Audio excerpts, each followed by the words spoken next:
Hello to all of you around the world, and we appreciate you being here. Welcome to Office Hours. As most of you know, this program helps everybody deal with all the changes in technology that are coming in. If you're watching us on YouTube, you can find out more about what we do on officehours.global.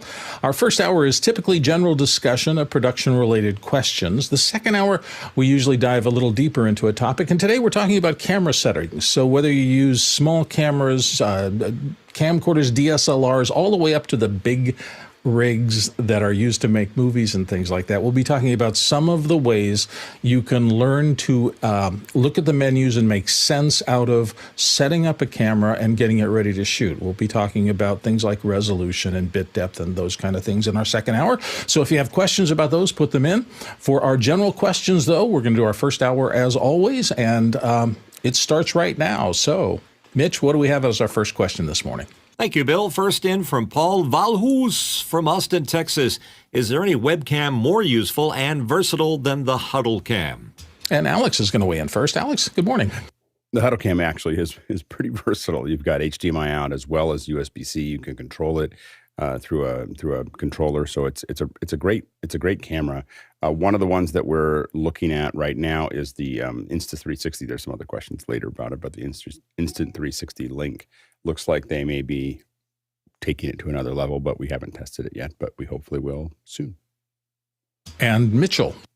Yeah, it looks like the Brio is running a close second. I agree with what Alex had to say there, but a lot of people using that, and if they get the software sorted out, it'll be even better. It's not as the Brio is definitely not as versatile as the HuddleCam, but it is significantly less expensive. At the $299, a lot of us are really interested to see what happens with the Insta360. Fair enough. Let's take the next question on. Mitch? Next question coming in from Paul Valhus again. Sorry. What happened to Mukana last night? Ooh, did we have a problem, Alex? Yeah, there's been some login issues. We're working on a bunch of things on the back end, both related to getting Mukana to work inside of Zoom, as well for the panelists mostly to start with, as well as some of the authorization stuff. And so I think that we hit a bump. So anyway, sorry about that for the chaos for everybody as we make those changes. But we should have it sorted out in the next day or so. Developing platform at all times. We keep making changes, and so sometimes these things happen. Next question. And it's from Philippe Baez from Prague, Czechoslovakia. Is anyone excited about the new Insta360 Link webcam? What looks like a keeper. Already bought one, arriving on Wednesday, and I can test it here with Office Hours. Oh, that'd be cool. David Paskin wants to weigh in on this. Well, so everyone's been comparing it to potentially the DJI OSMO. I actually think it's exactly like the OBSBot, which is what you're seeing here. It's got the same hand motions, the same signals and everything. It looks really interesting. I listen to Alex. I always listen to Alex. He said yesterday, I think, don't buy it. Let me take the hit, and then he'll let us know. So I have held back from buying it. And Alex? And I wouldn't have bought it if I had known Felipe was going to take the hit. So Felipe just needs to come on more often. So anyway, so Felipe and I will have them next week. I don't know exactly when mine's coming in, but Felipe ordered one as well.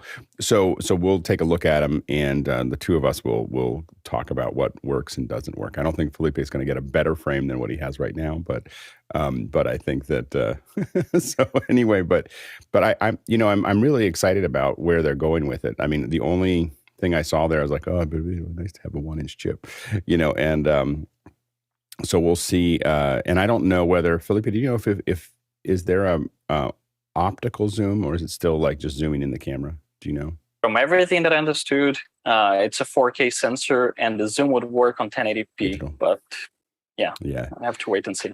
Yeah, that's always the, and for me, when I see a really wide camera, I still am going to keep coming back to, 60-degree field of view is all I need, and I think it's all most people need, especially if you're doing a pan-tilt zoom head. And so, but I am really interested in these pan-tilt zoom heads, whether it's the OSBot or this one as a, being able to use it as like kind of an object camera, on your desk where you can zoom in and kind of look at something and so on and so forth. So it'll be interesting to look at. And interestingly enough, the next one's on the same subject. Mitch, you want to read through it, and we'll add this to the chat. Olivier Richard from Saigon, Vietnam, also one of our panelists. Has anyone had a chance to have a look at the new Insta360 webcam? It's a webcam with a mini pan tilt zoom head, which looks like a DJI OSMO head. Any opinions? So this is clearly a theme this morning. Alex has another thought on it. We're the only group that gets one day we'll be talking about, high-end lenses and surround sound audio and, breaking down, visual effects. And the next day we're like, can you believe this new webcam? Like, what is going on here? So anyways, it's good. We're going to take a look at it next week and we'll get back to you. Hey, Olivia, did you have any specific things you wanted to know about, or did you just want an overview? And do you think you have enough idea what this beast is going to be like? Yeah, that's quite interesting to have the ability to put the stickers on a whiteboard and to entertain a class, or to have it on a stand, on a tripod with a vertical view over the table and doing a demonstration of, for me, a flight computer, for example, or anything like this. It is tiny. If when you aim at a target, the head follows it. And it's, as I understand, it's USB-C. So to use it, I would need to hook it up to something else and then HDMI into my workflow. But it looks super interesting. It looks super fun, and it's a gadget. We're all about gadget here. Oh, yeah, the first time I saw that dual camera, split the camera and do down and front, I thought, oh, that's an interesting optical new idea that I hadn't seen before. So, yeah, well, I think everybody's interested. So hopefully Felipe and Alex will be able to report back next week and give us some real first looks at how this thing works in the real world. Let's move on to the next question. Andy Kokendorfer from Viera, Florida. How do you construct the office hours gallery view? Seems like too many sources for the Constellation switcher. Thanks. Nobody has weighed in on this, and I was kind of hoping that somebody. There we go. Alex did pop up. I was thinking there's only one person here. Yeah.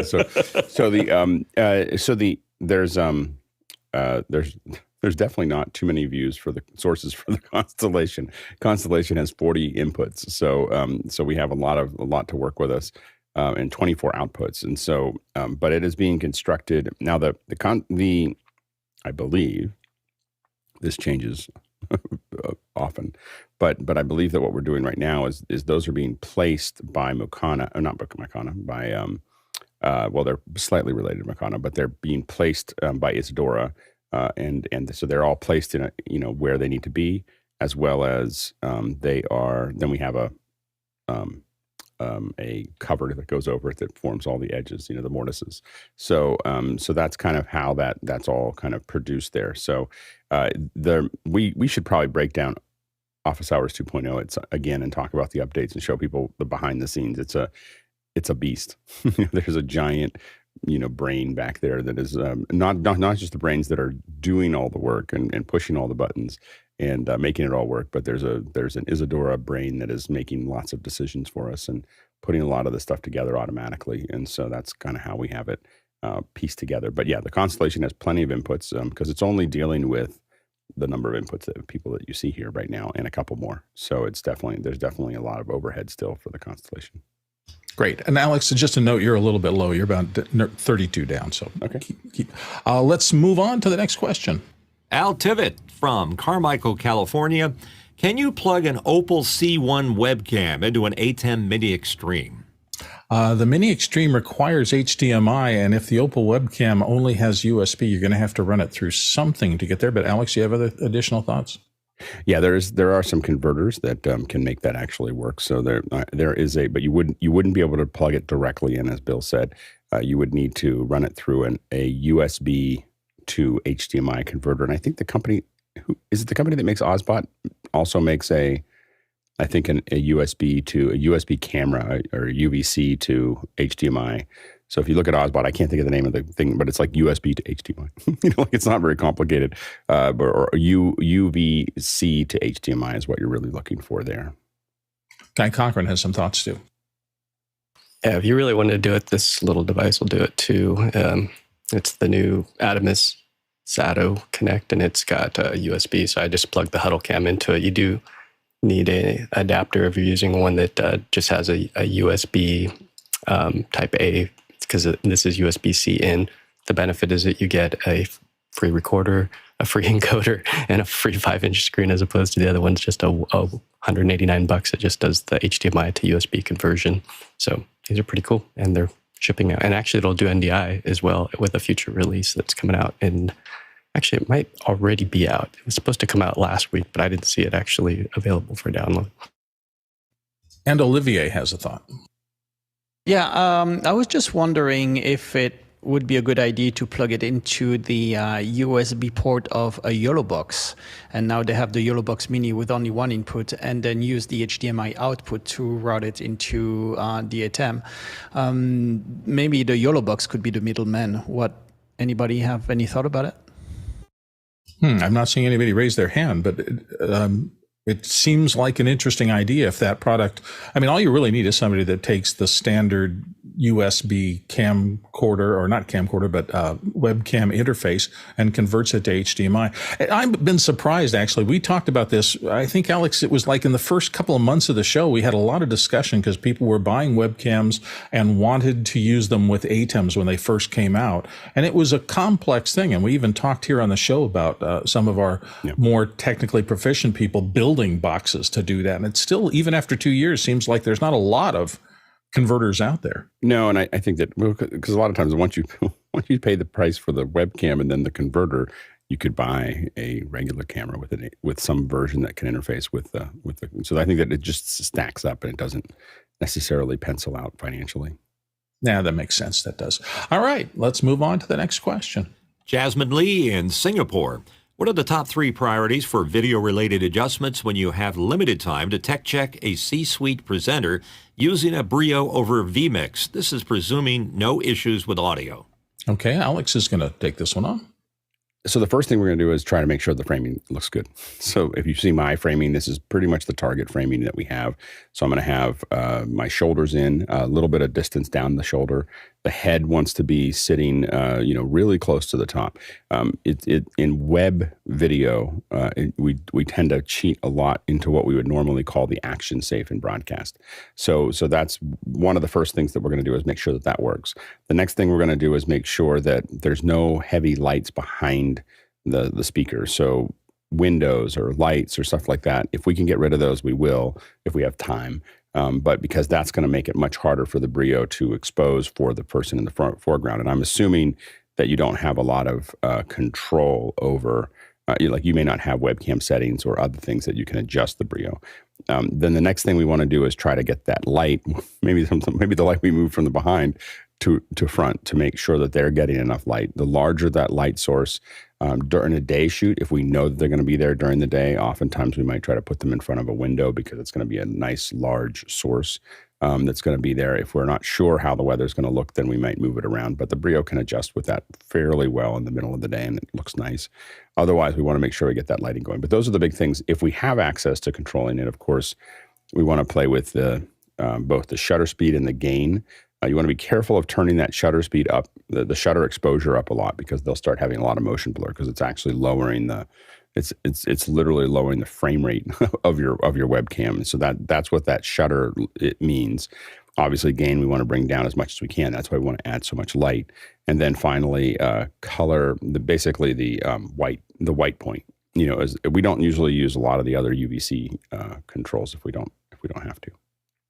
Everything Alex said, I don't want people to misinterpret, though, when he said put them in front of a window. What he meant was to make sure that the window light is hitting them from the front so it illuminates their face, which is the most critical thing. Yeah, they take the window. Yeah, you don't want any large light sources behind them. That's the big thing. You want any large light sources to be in front of them. Right, feeding light to them. So yeah, good advice all the way through, and that should help you get a much better picture out of that. Let's move on to the next question. Paul Valhus, Austin, Texas. My Android phone is suddenly showing grid squares that I can't get rid of. Any idea what's going on? Alex? I don't. Are these what I don't know from Paul are those grid squares in the interface or grid squares on the camera? Like, is it showing you a grid on the camera or grid, like little grid things on the interface itself? I know that I had this problem and I got an iPhone. That's one way to fix it. Change devices. Sometimes, in some circumstances, alignment grids exist in the back of some things, and I've gotten them on and had to dig through a bunch of menus to get rid of them. But this sounds like an odd thing. I can't imagine that there's anything built in that would come up easily on any modern phone that would mess up that whole picture. So maybe Paul, give us a few more details about that, or Mitch Hill has some thoughts. Mitch? No, other than my usual snarky remark, welcome to Hollywood Squares, Paul. Okay, fair enough. Let's move on to the next question. Douglas Carmichael, why do you think other mixer manufacturers, bar the DiGiCo and the Behringer, haven't added OSC to their mixers? And Alex has thoughts.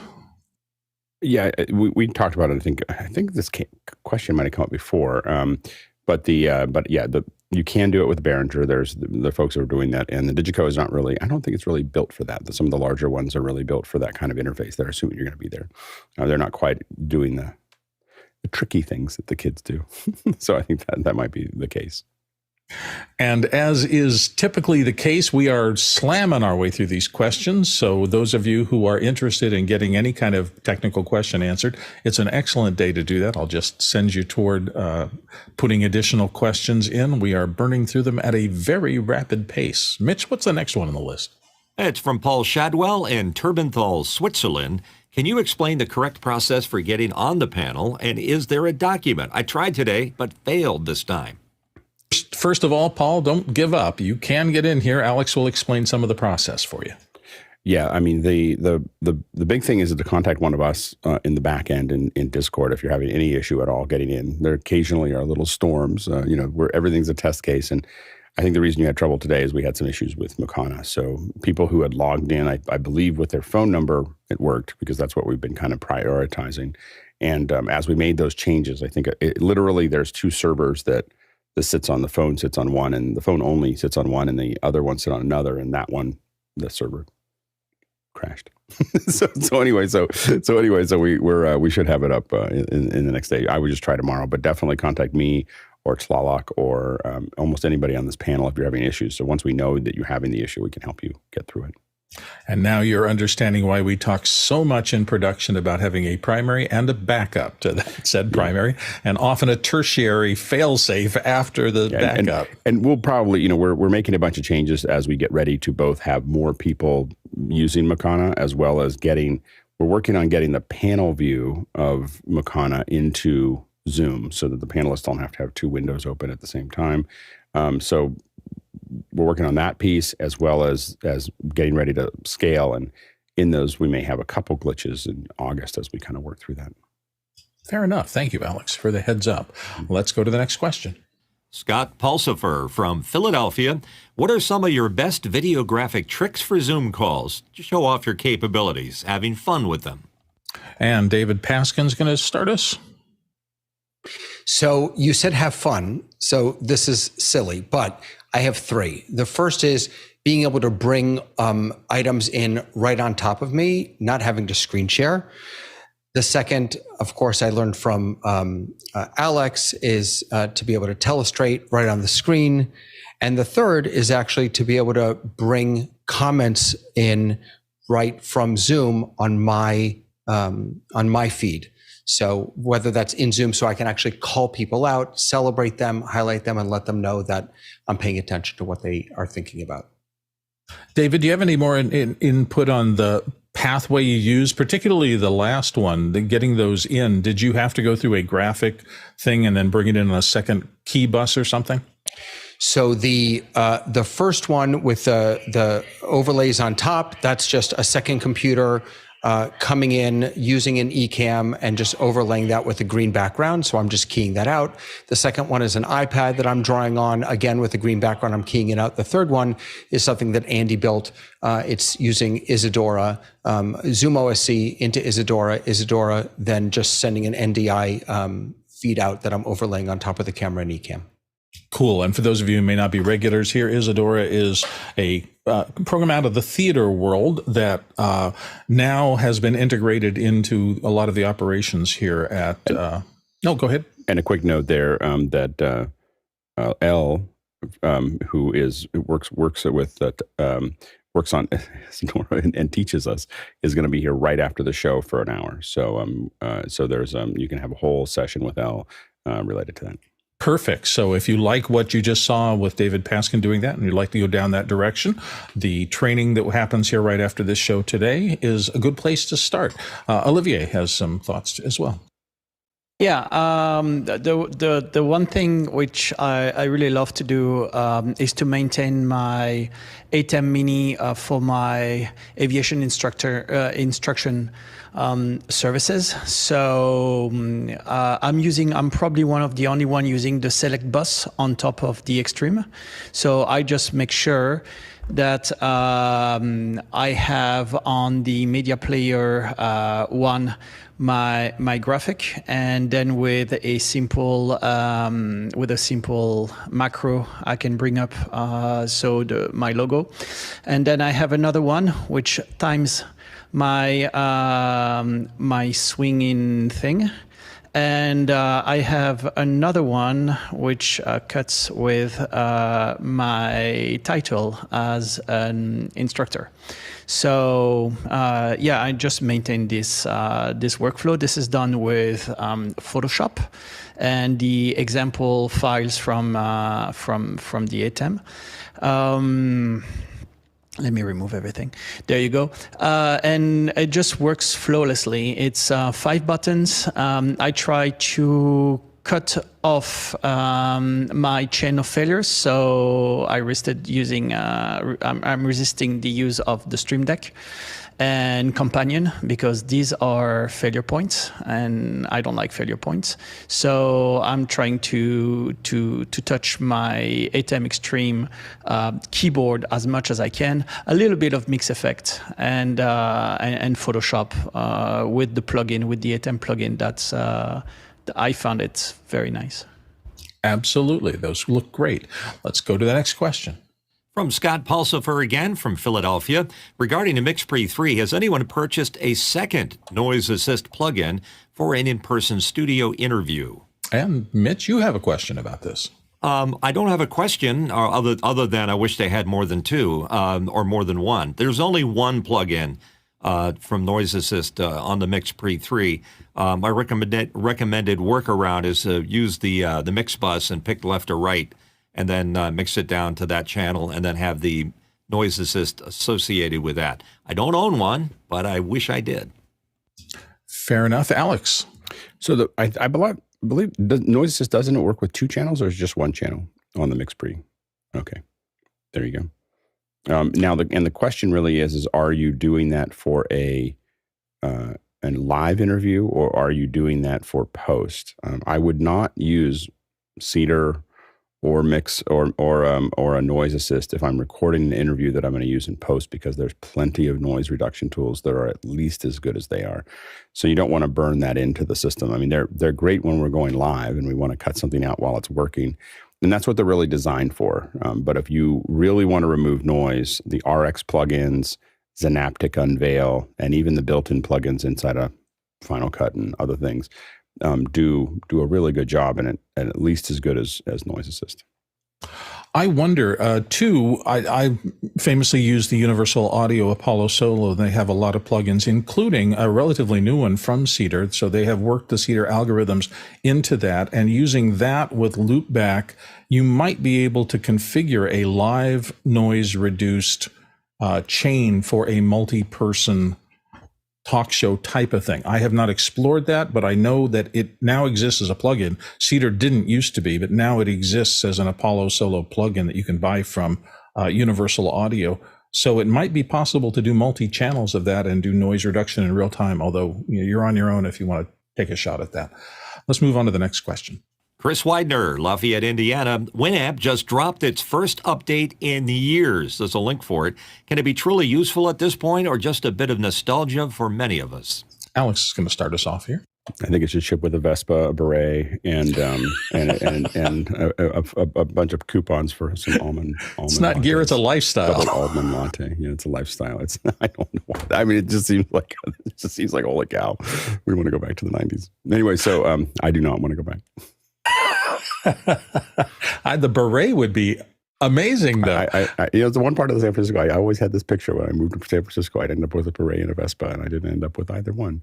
So maybe Winamp, if I get Winamp, I can have like just a little taste of that. You 90s in San Francisco. Yeah. Mitch Hill wants to get in on this. I think Winamp still kicks the llama's posterior, Alex. It is a lightweight audio playback device that works great. This is good news, Chris. Thanks for bringing it on. I'm a huge Winamp fan. I got it over here, and I got it over there. I just like a quick, easy-to-use audio playback that I just click it, and there it is. There you go. Okay, excellent. Next question. Scott Mueller from Germantown, New York. Having missed all of the After Hours Isadora sessions, what's a good resource for Isadora training and implementation? And Alex is going to help with this question is not a plant. I just want to say, I did not ask Scott to do this. Elle is going to be talking about Elle from Trickotronics is going to be here. He's here every Thursday, 9 a.m. and after hours, right after the show. You can ask him. He's usually got projects he wants to show, but you also can just ask him questions. You can work along with him. He's amazing. And so that's at 9 o'clock today and every Thursday at 9. I have to admit, from having seen some of the office hours demonstrations, if you guys weren't around for earlier shows where they talked us through Isadora, it's an amazing show control environment. It came out of the theater community, and for triggering events, both on a schedule and by personal, I want this to trigger now, and then I want these other 5 things to trigger. It's an amazing, amazing control system.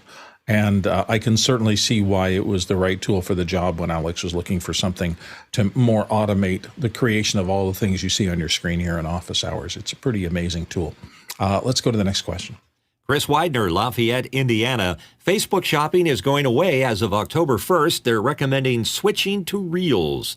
Obviously, platform diversification will be even more critical, but do these rapid changes show platform decline or just market flux? Alex.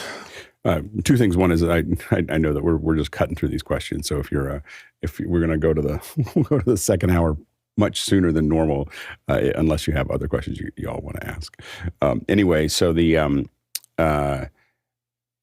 this is, I guess what I would say is that you really want to look at how do you use all of your social platforms to build followings in all of them. So how do you build, and I think that yesterday we talked a little bit about this, but a little bit of the activation that AJR did with their new song, I Won't, is a really good example of the kind of thing that you want to think about. So what they did is they put a music video. So for a week before their new music video came out, they started putting behind the scenes in TikTok, showing some of the effects and what they were doing and how it was working. Then they launched it in YouTube.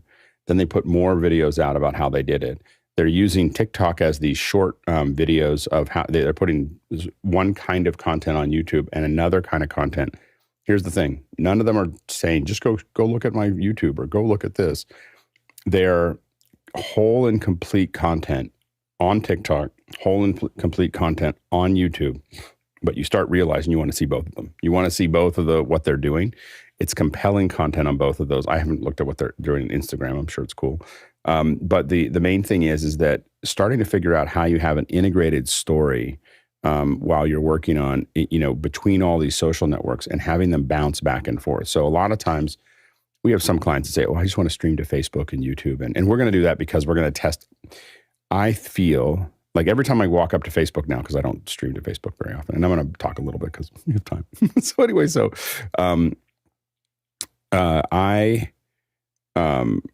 we're going to do that, but because I feel like I go to Facebook and I feel like I haven't been here for 3 weeks or a month or whatever, from a live streaming perspective, and a whole bunch of things have changed.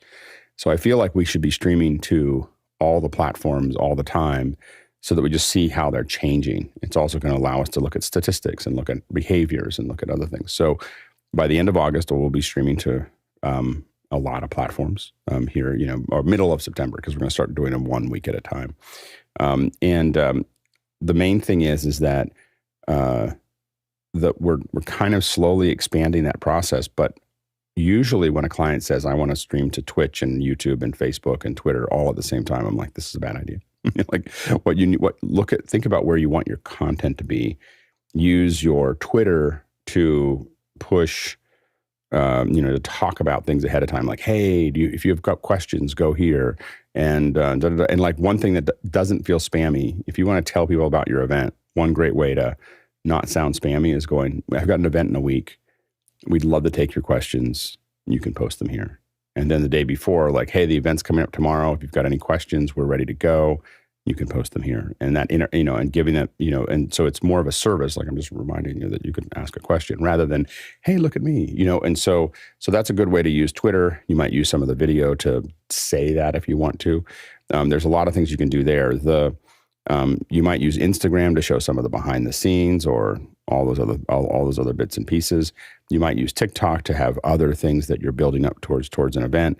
Then you might use, again, Facebook to push it. I push most things to YouTube, and the reason is because it's the highest average view time, except for possibly Twitch if you're playing games, but otherwise YouTube's going to have the highest average view times, and so we try to push people into that market, and it doesn't change very much.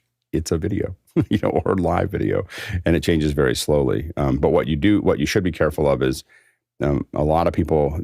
Here's the thing: if you jump on a wave as it's cresting, you may get a lot of benefit out of it and get a lot of viewers and get a lot of people coming in because it was the new shorts on YouTube, or it was the reels, or it was the sales, or it was whatever it was. Take advantage of that and then figure out how you're going to convert those viewers to all the other platforms. You want to be mercenary about it, but take advantage of some of those. And if you can jump on some of those, you can't, but if you have limited resources, be careful of getting yourself, running down the path, and always know that they can pull the rug out of you, from under you. Every platform.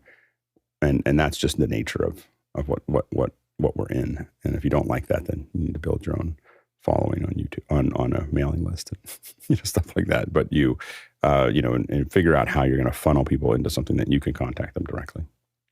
I'm just astonished, having come out of the advertising industry, which is where I worked for a lot of my early career, the changes that we have seen and the diversification out there and the number of marketing things. And Alex, I was fascinated yesterday or whatever day it was that you were talking about the music video, because all of these, you can't do one thing. You can't just make the music video anymore. It's got to be that plus the behind the scenes, plus the Twitter campaign, plus everything else. Exactly what you're talking about. Or you risk not getting that organic kind of the brush fire has started. As a matter of fact, it's interesting. And I use that metaphor because I used to do a lot of things for the National Fire Research Institute. That was one of my voiceover clients.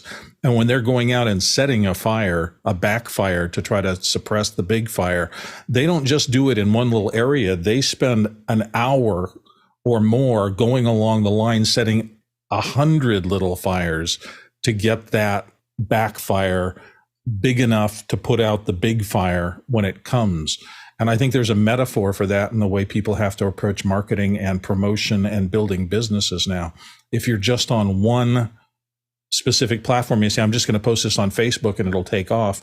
That's probably not going to happen anymore. There's just too many things pulling on people's attention to get any kind of take up for a product or whatever. So interesting. Everything's changing as we speak, which is kind of exciting. Let's go on to the next question. And it's from Douglas Carmichael. What would you prefer for a compact 4 to 8 input, low latency audio interface compatible with an M1 MacBook Pro? And Alex is going to take this one on as well. I think that the question is compact. So what do you mean by compact? I mean, I think that the thing that we start to look at are things like mixpre 10s. It just depends on what your price point is. Zoom makes some much less expensive versions that will have that many inputs. And then also, I know that Carl has talked about some of the Behringers that are like a 1U that will have a lot of those things. But there's a lot of different options there. I think that your best option under under $2,000 would probably be the mixpre, in my opinion. But there's a lot of options underneath the cost of the mixpre. Guy Cochran. Yeah, you didn't say price, Douglas. So you know what happens when you don't say that. So here's the Millennia 8-channel microphone preamp. So you take this and then you add the card to it that'll give you Dante. So it doesn't have the card in it, but you can pick this up at Sweetwater for just the low price of $4,021 for an 8-channel preamp, and I think it sounds pretty good.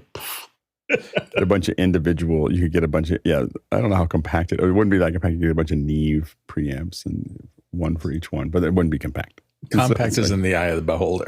Yeah, exactly. It's not the size of a truck. That's right. Let's go on to the next question. All right, Gordon Lake from Los Angeles, California. When deciding on a wireless microphone system, what are the advantages and disadvantages between the different frequency types? For example, VHF, UHF, 2.4 gigahertz, etc. Such a big topic. Alex is going to start us off here. Yeah, I mean, there's a lot of bits and pieces here, and this is probably a second hour, so I'll keep it pretty short. And I won't get into all the VHF, UHF as much as the difference between. There are three major groups, is what I would call it. There is some version of RF.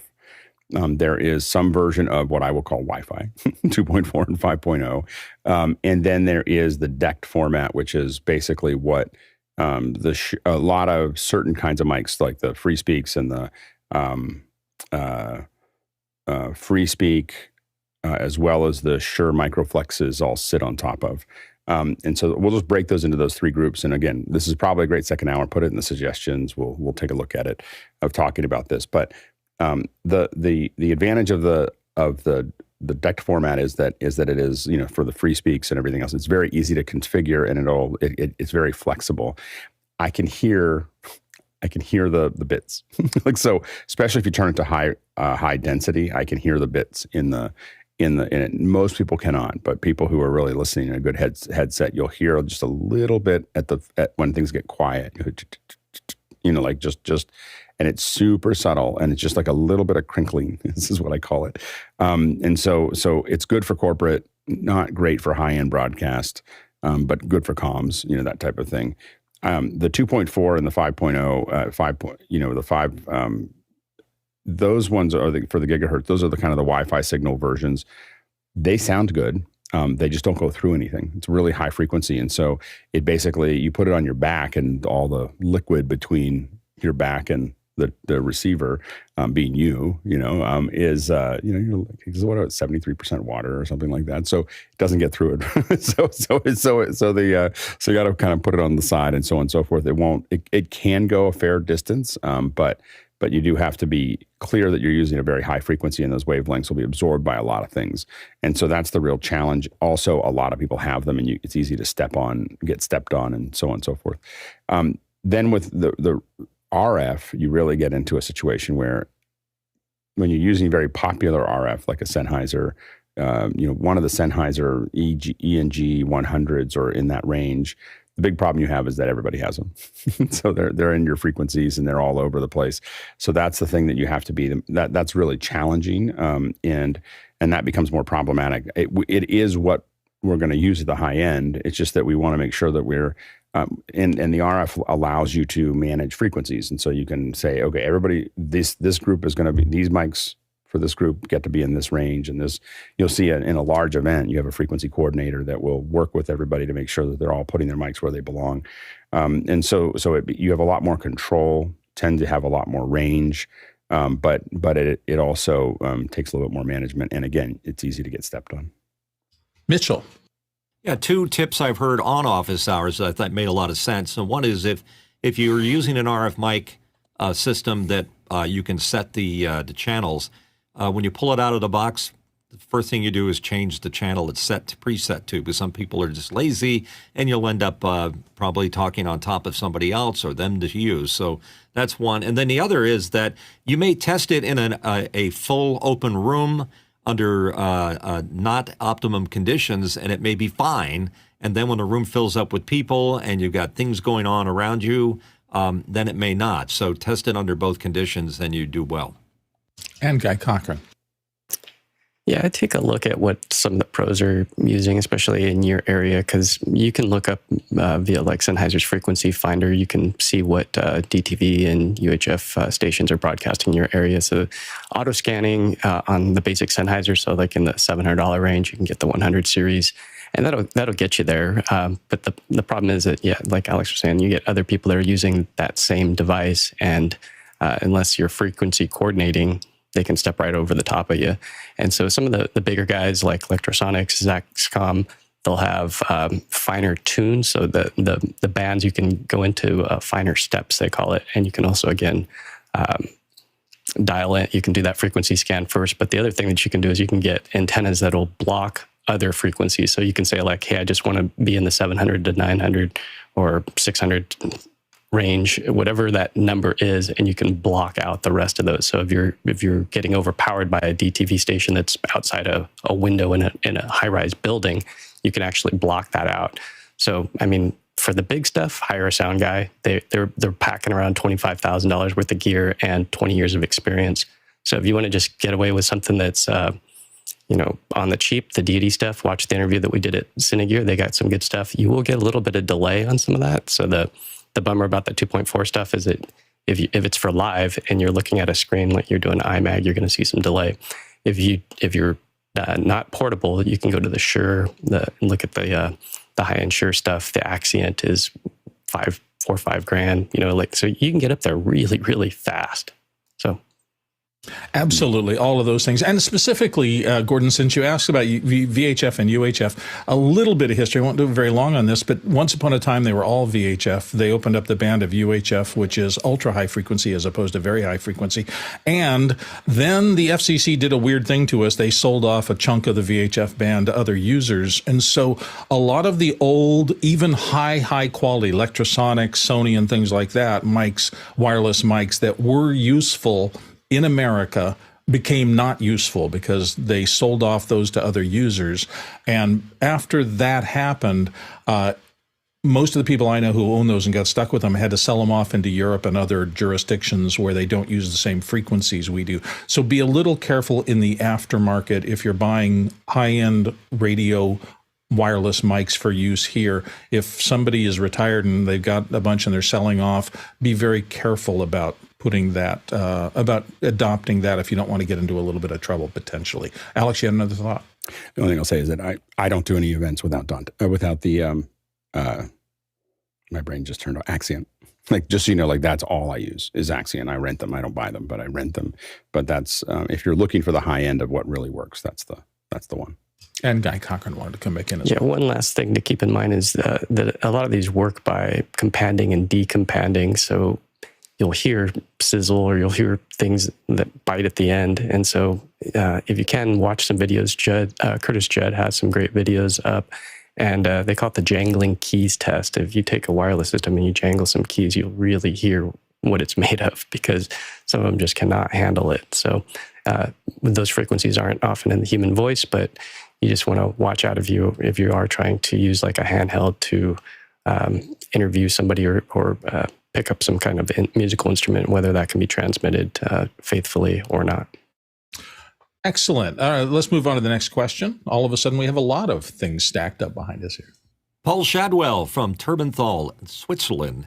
I sound like a complete noob, so sorry for the question. What is After Hours and how do I get into it? And Paul, there is no noob question here. We love questions that help us recover the basics for the new people who are coming in. So Olivier is going to start us off here. Yeah, the latest noob in the place is me, and I'm not a professional. So I tell you how I did it. I went to a website called here officehours.global, and then you click on Join Us, I think, and then there's a little form right here, and you get an email every day. Reminding you the topics of the office hours, but it gives you also the link of After Hours. And from After Hours, you get this Zoom link, and it's just a Zoom meeting, and it's just open 24 hours per day. Sometimes it's a little bit quiet when it's nighttime in the US, but it is super interesting, and this is how everything starts. David Paskin.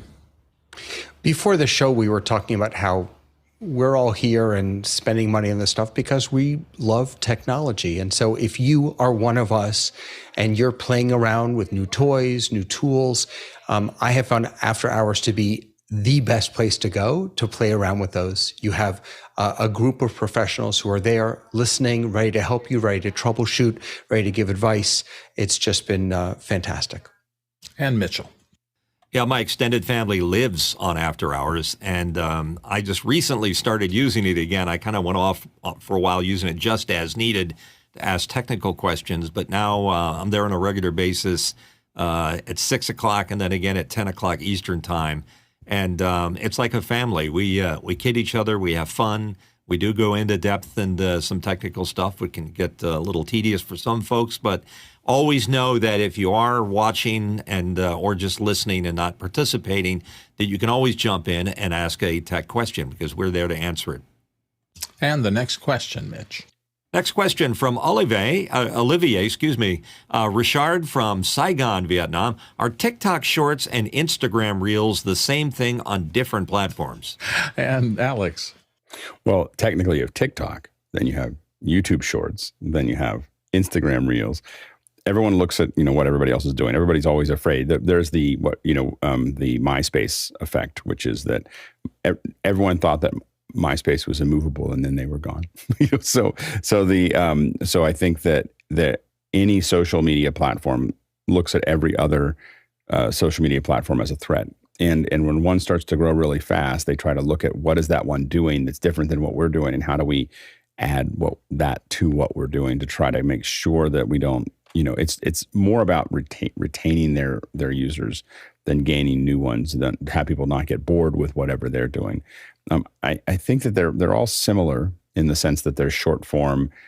I think that the challenge really is TikTok has a sharing experience between people where I think people think, they're just doing short videos, but that's not really what makes TikTok interesting. It's that they're using each other's videos. They're using songs. They're riffing off of it. There's some people whose entire account is just putting up audio that other people may use for their content.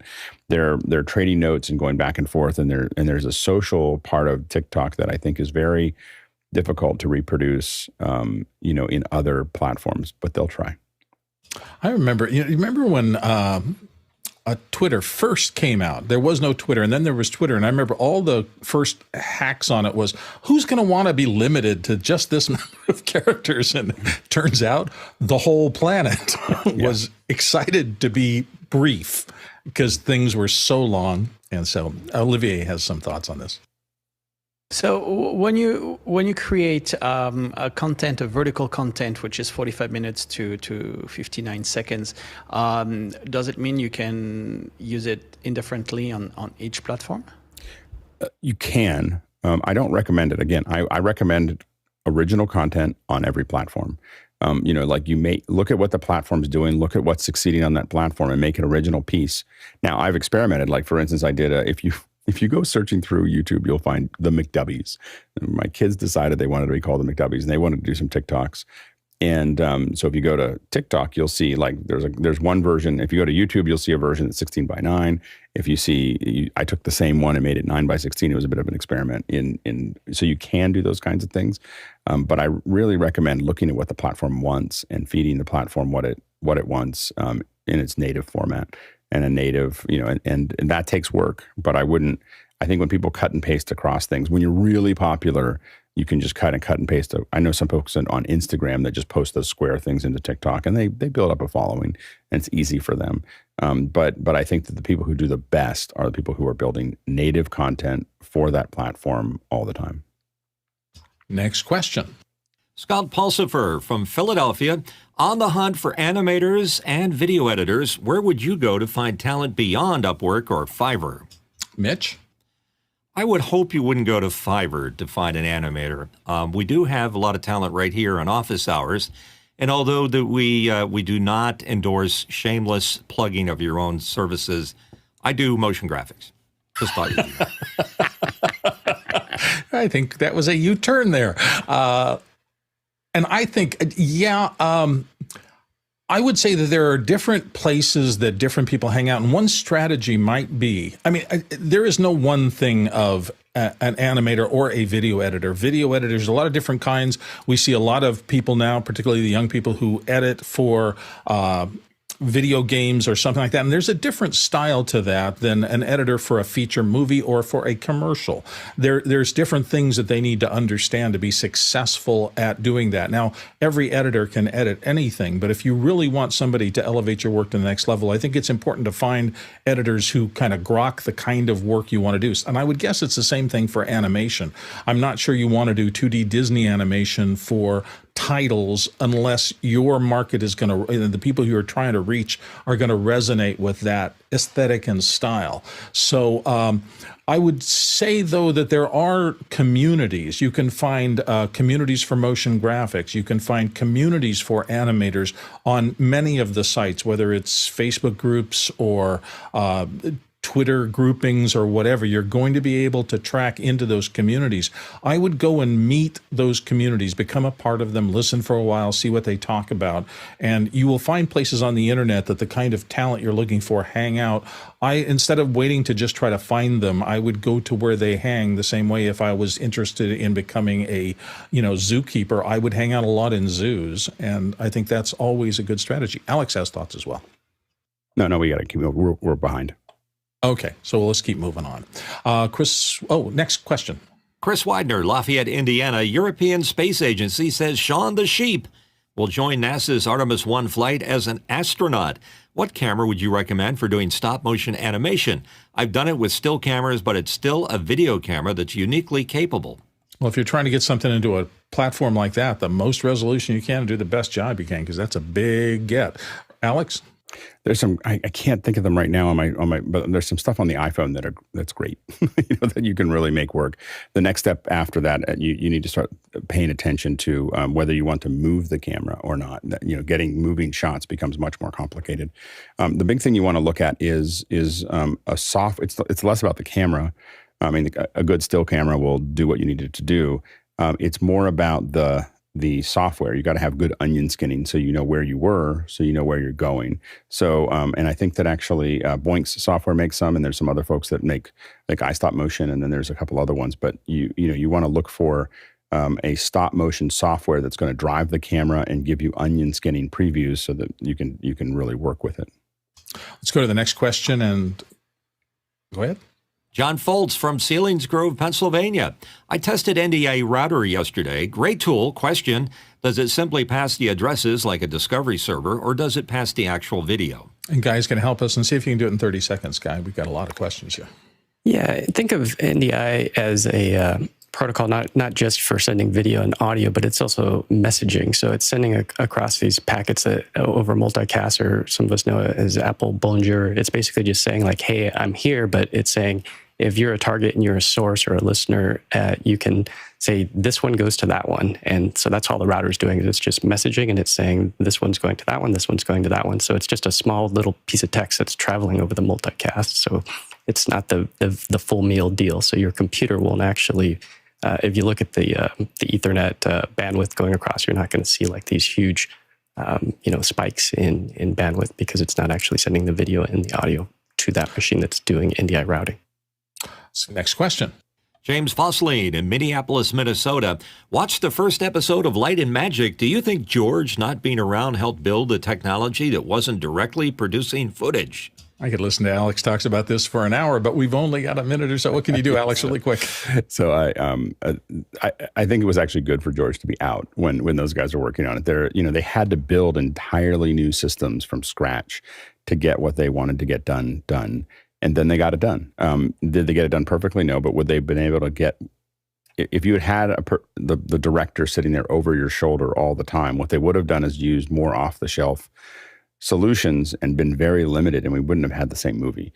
So while not everything was perfect and it was very stressful for everyone involved, I think that it was really the best outcome was letting these teams, work through the issues and giving them time. Sometimes you just need to let teams alone and let them figure out what they're doing, and then come back and ask for things, and so on and so forth. And as someone who's actually worked with George, he's exceptional at that. Like just letting you do your thing, giving you time, and then coming in and going, better if it went a little more like this, and that's really the way he works. He doesn't try to put his hands into the tech very much. He knows it, he understands it, but he doesn't try to micromanage it because it's not his core competency. Excellent answer. Move on to the next one. Josh Kaufman, Pittsburgh, PA. Buy versus build. What equipment is best constructed versus purchased? Lighting, scrims, diffusion, adapters, holders, cam mounts, talent, accessories, etc., etc. When is a custom-build bespoke solution worth the setup? What items are not worth the hassle? In a couple of sentences, I think when you're starting out, building can be useful because you're not sure what you're going to need. So if you can find a way to save money and test something, do so. But when you move to buying commercial products, you are buying not just the product itself, but all of the iteration that manufacturer's gone through to make sure that that's robust and it does the job right and it has the right accessories. All of those things you can learn if you build it yourself, but all of those will come with the product often if you buy a mature product. So, both ways make sense. Move on when you can. Alex, do you have another quick thought? I would only build if I can't find it. There you go. Like I don't build. I generally don't build things just to save money because I calculate my time. Excellent answer. All right, next question. Nathan GS in Singapore, using Presonus Revelator with M1 Mac Mini. When shutting down, if my main monitor speakers are switched on, there's an unusually loud hiss and pop before the system shuts down. Do all interfaces do this? Alex. They don't, but I've heard that. it's a really, So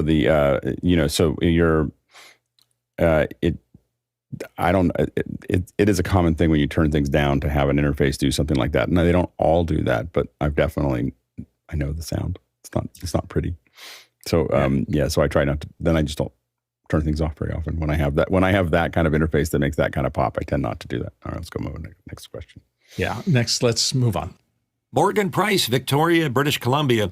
What second camera would you get, to complement a 6K Pro, a 6K G2 or 4K Studio Pro for small live studio setup? Is the SDI for future worth it versus a smaller sensor? And Guy, real quick. Yeah, it just comes down to budget and what you're trying to accomplish. I would also consider a PTZ camera if you're, depending on how your operations go, and if you're trying to get like overhead shots or a close-ups or anything like that. Otherwise, get the same kind of camera because matching makes life easy, and there's that consistency that's really handy. Alex, you do a couple of seconds, then we're going to move on. Yeah, what Guy said. I will almost never. I do everything I can to keep all my cameras to be the same manufacturer and preferably literally the same cameras or at least the same sensors. It just makes life much easier in post. Next question.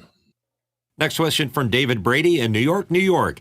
With the increase in vertical video, Samsung has introduced the 43-inch Aero 4K QLD TV, a compelling camera or TV for $1,100. Who's buying? Alex, you have some notes on this? I have to admit that I just don't find 43-inch TVs to be in a sweet spot for me. So I'm usually going below 30 or above 55. And so 55 or above or below 30 are kind of the place that I buy a lot of things. 43 is for me, kind of an odd size. Is this a swivel monitor that does vertical specifically? Does it pivot around? Maybe David, do you know? Yeah, I just looked it up. This is the strangest thing I've ever seen. So it's a TV that you can swivel and can be vertical. Yeah, I've seen computer monitors do that. I've never seen a TV do it before. It's an interesting thing and sure might make an interesting monitor for somebody who needs big space to work on. Yeah, that's been out in retail for a long time. Yeah, interesting. Versions. Well, there's been TVs that you just turn to the side. There's not TVs that you can swivel to the side. Every TV can be turned to the side if the software going to it knows what to do with that. But this one and the fact that it swivels is interesting. Yeah, let's move on. Rob Collins in Kansas City, Missouri. What happened to 360 video? When the cameras came out, I thought they would allow for new forms of video, but haven't seen them used much. Is there a reason? Oh, we've been talking about it a good little bit. Alex? Because a lot of people didn't use it. There you go. So, it required, so there's a couple of things. It was hard to publish videos to Oculus. It was hard to publish videos to anything that you could easily view it in. Clicking and dragging becomes kind of, something you don't want to do. It's not super exciting. It is cool when you have videos that you shot and you put them on. And I have most of the cameras that came out from little Thetas all the way up to an Ozo. So I have most of the cameras in between, and we shot lots of it, and it was very compelling. But one of the other issues is resolution. When you put it into headset, If you're anything less than 4K, it's really not very compelling, and you really want to be closer to 6 to 8K. And most of the cameras weren't providing that when we got started, and so there's still a lot of room for them to grow technologically. You ended up with lots of seam issues if you had too many lenses. There's lots of bits and pieces, but I would not say that it's going away. But what you are seeing a lot more is 180 now, which is because the other thing is we found that a lot of times you don't want to look the other way. Olivia, do you have like 10 seconds on this? Yeah, 10 seconds. I used the GoPro 360 when I was doing instruction in the flight simulators. And then I would use their software, and nobody liked it. And I stopped using it because it's just annoying. So we're down to about 6 questions now. So let's give each one 30, and we'll go over a little bit before we change. We can push some back. I mean, we want to, or we can just go a little over. We'll take. Yeah, I think let's just say you're right. If we get too far, and if we get past a minute or two beyond this, so let's go to the next question real quick. Bob Sturtevant in Amman, Jordan. Sorry to ask again, lost where to find the answer. What device might I use to control PowerPoint or Keynote with one clicker but 2 computers? Hope to keep a translated PowerPoint and an English version synced. Alex? DSAN Perfect Q. Just get 2 of them. So if you get the larger ones, you can link them together so that they can actually talk to each other, and you'll have 2. You'll have 1 clicker. In fact, if they're on the same frequency, they'll both hit at the same time. So if you have 2 DSAN Perfect Qs on the same frequency as your what we tend to call pickle, you can push that and it'll fire both of them at the same time. But that's the hardware to make that happen. John, can you help us in 5 seconds? DSAN, absolutely. They're hard to get a hold of right now. Yeah, fair enough. Let's go next question. Jacob Goodnight, Indianapolis, Indiana. Guy, you had several generic talking head webcam video loops loaded in Wirecast yesterday. Can you share where you got those? They would be useful to have for testing. Guy? Yeah, these are actually in Wirecast. They're the free stock footage that is included with their subscription. I did find these exact same talking heads in our Envato subscription as well. So if you don't want to get Wirecast, go look at envato.com. Beautiful. And we're barely past the top of the hour. Go ahead. Real quick note is that we pushed some of the questions back because we didn't want to speed them up too much so that we can answer them fully. If you just put them into Mukana, know that those went back to your notes, and you can put them in tomorrow as a general question. So, and another encouragement, one of the things that happened that you saw there this hour is that we were going through them really fast. And then when we asked for more questions, people dumped the questions in, and then we had more questions than we knew what to do with. It is so great to have questions at the beginning. So getting your questions in early really makes a huge difference. We reset at about 4:00, but anytime after 5:00, you can start throwing questions in there in the afternoon, in the morning. But it really helps for us to manage our time for the producers to throw those questions in as early as possible, because then also a lot of us sit down and we read them.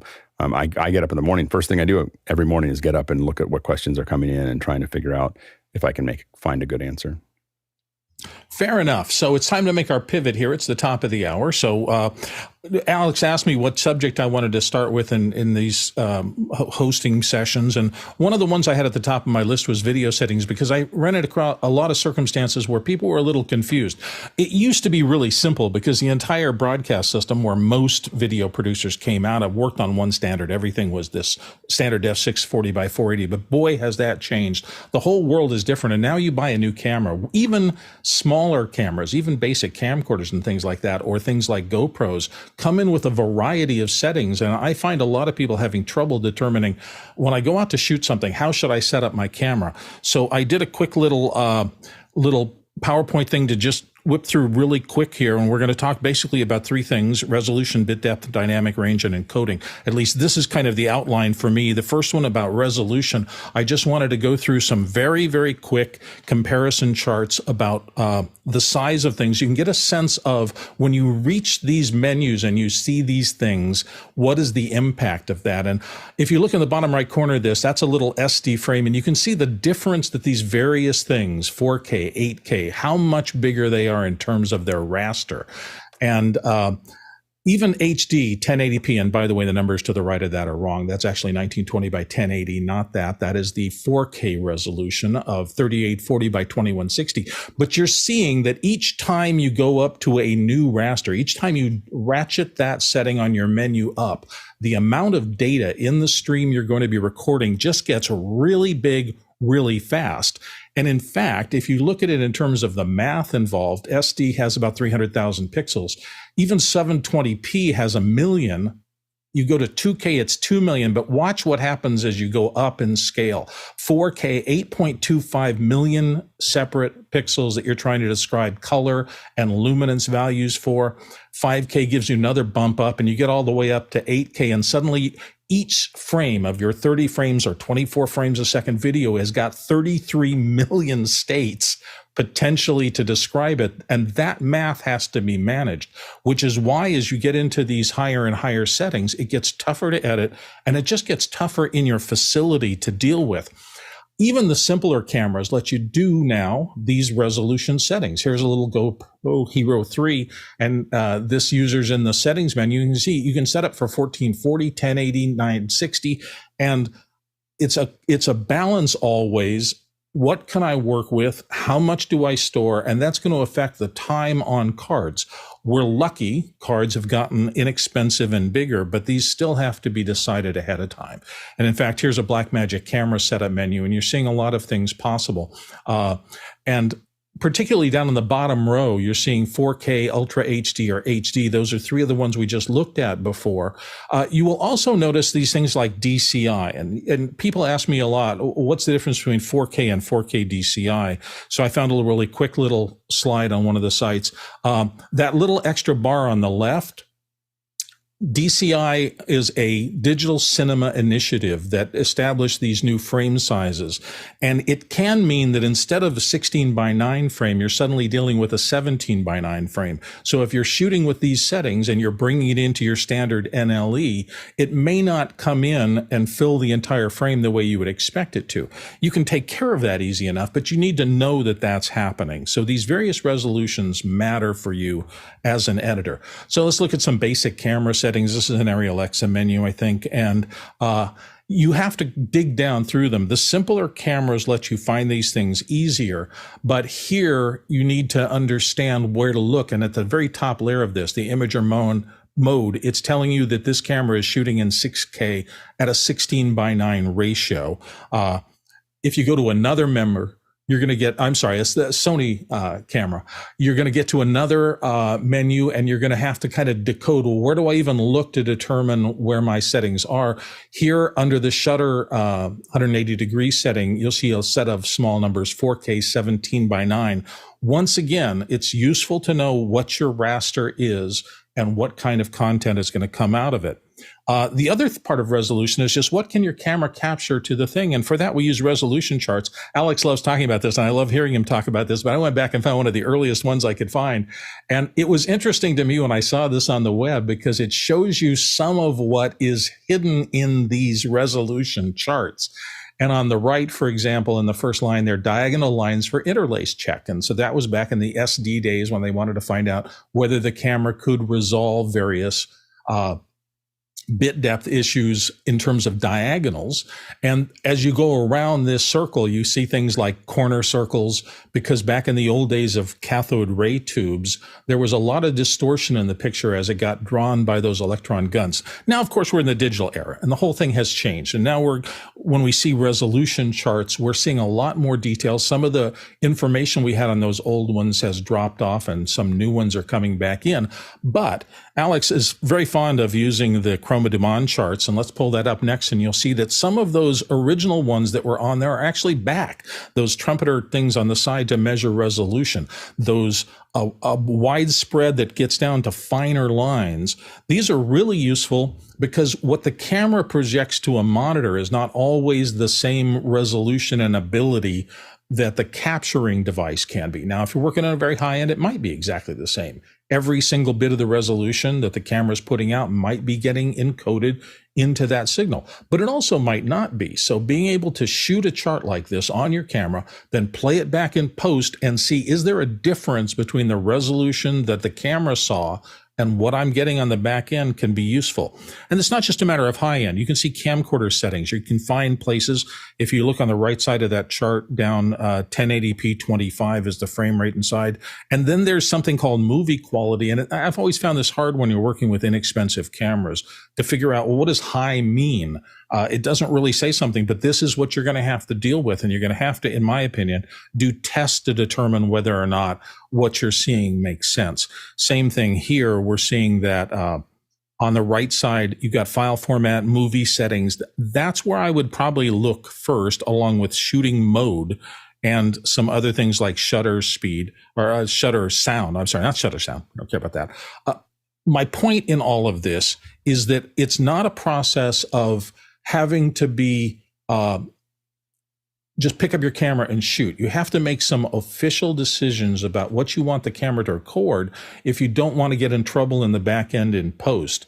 And over again, we've heard people here say that if you get a new camera, the first thing you really should do is put it through a robust series of tests.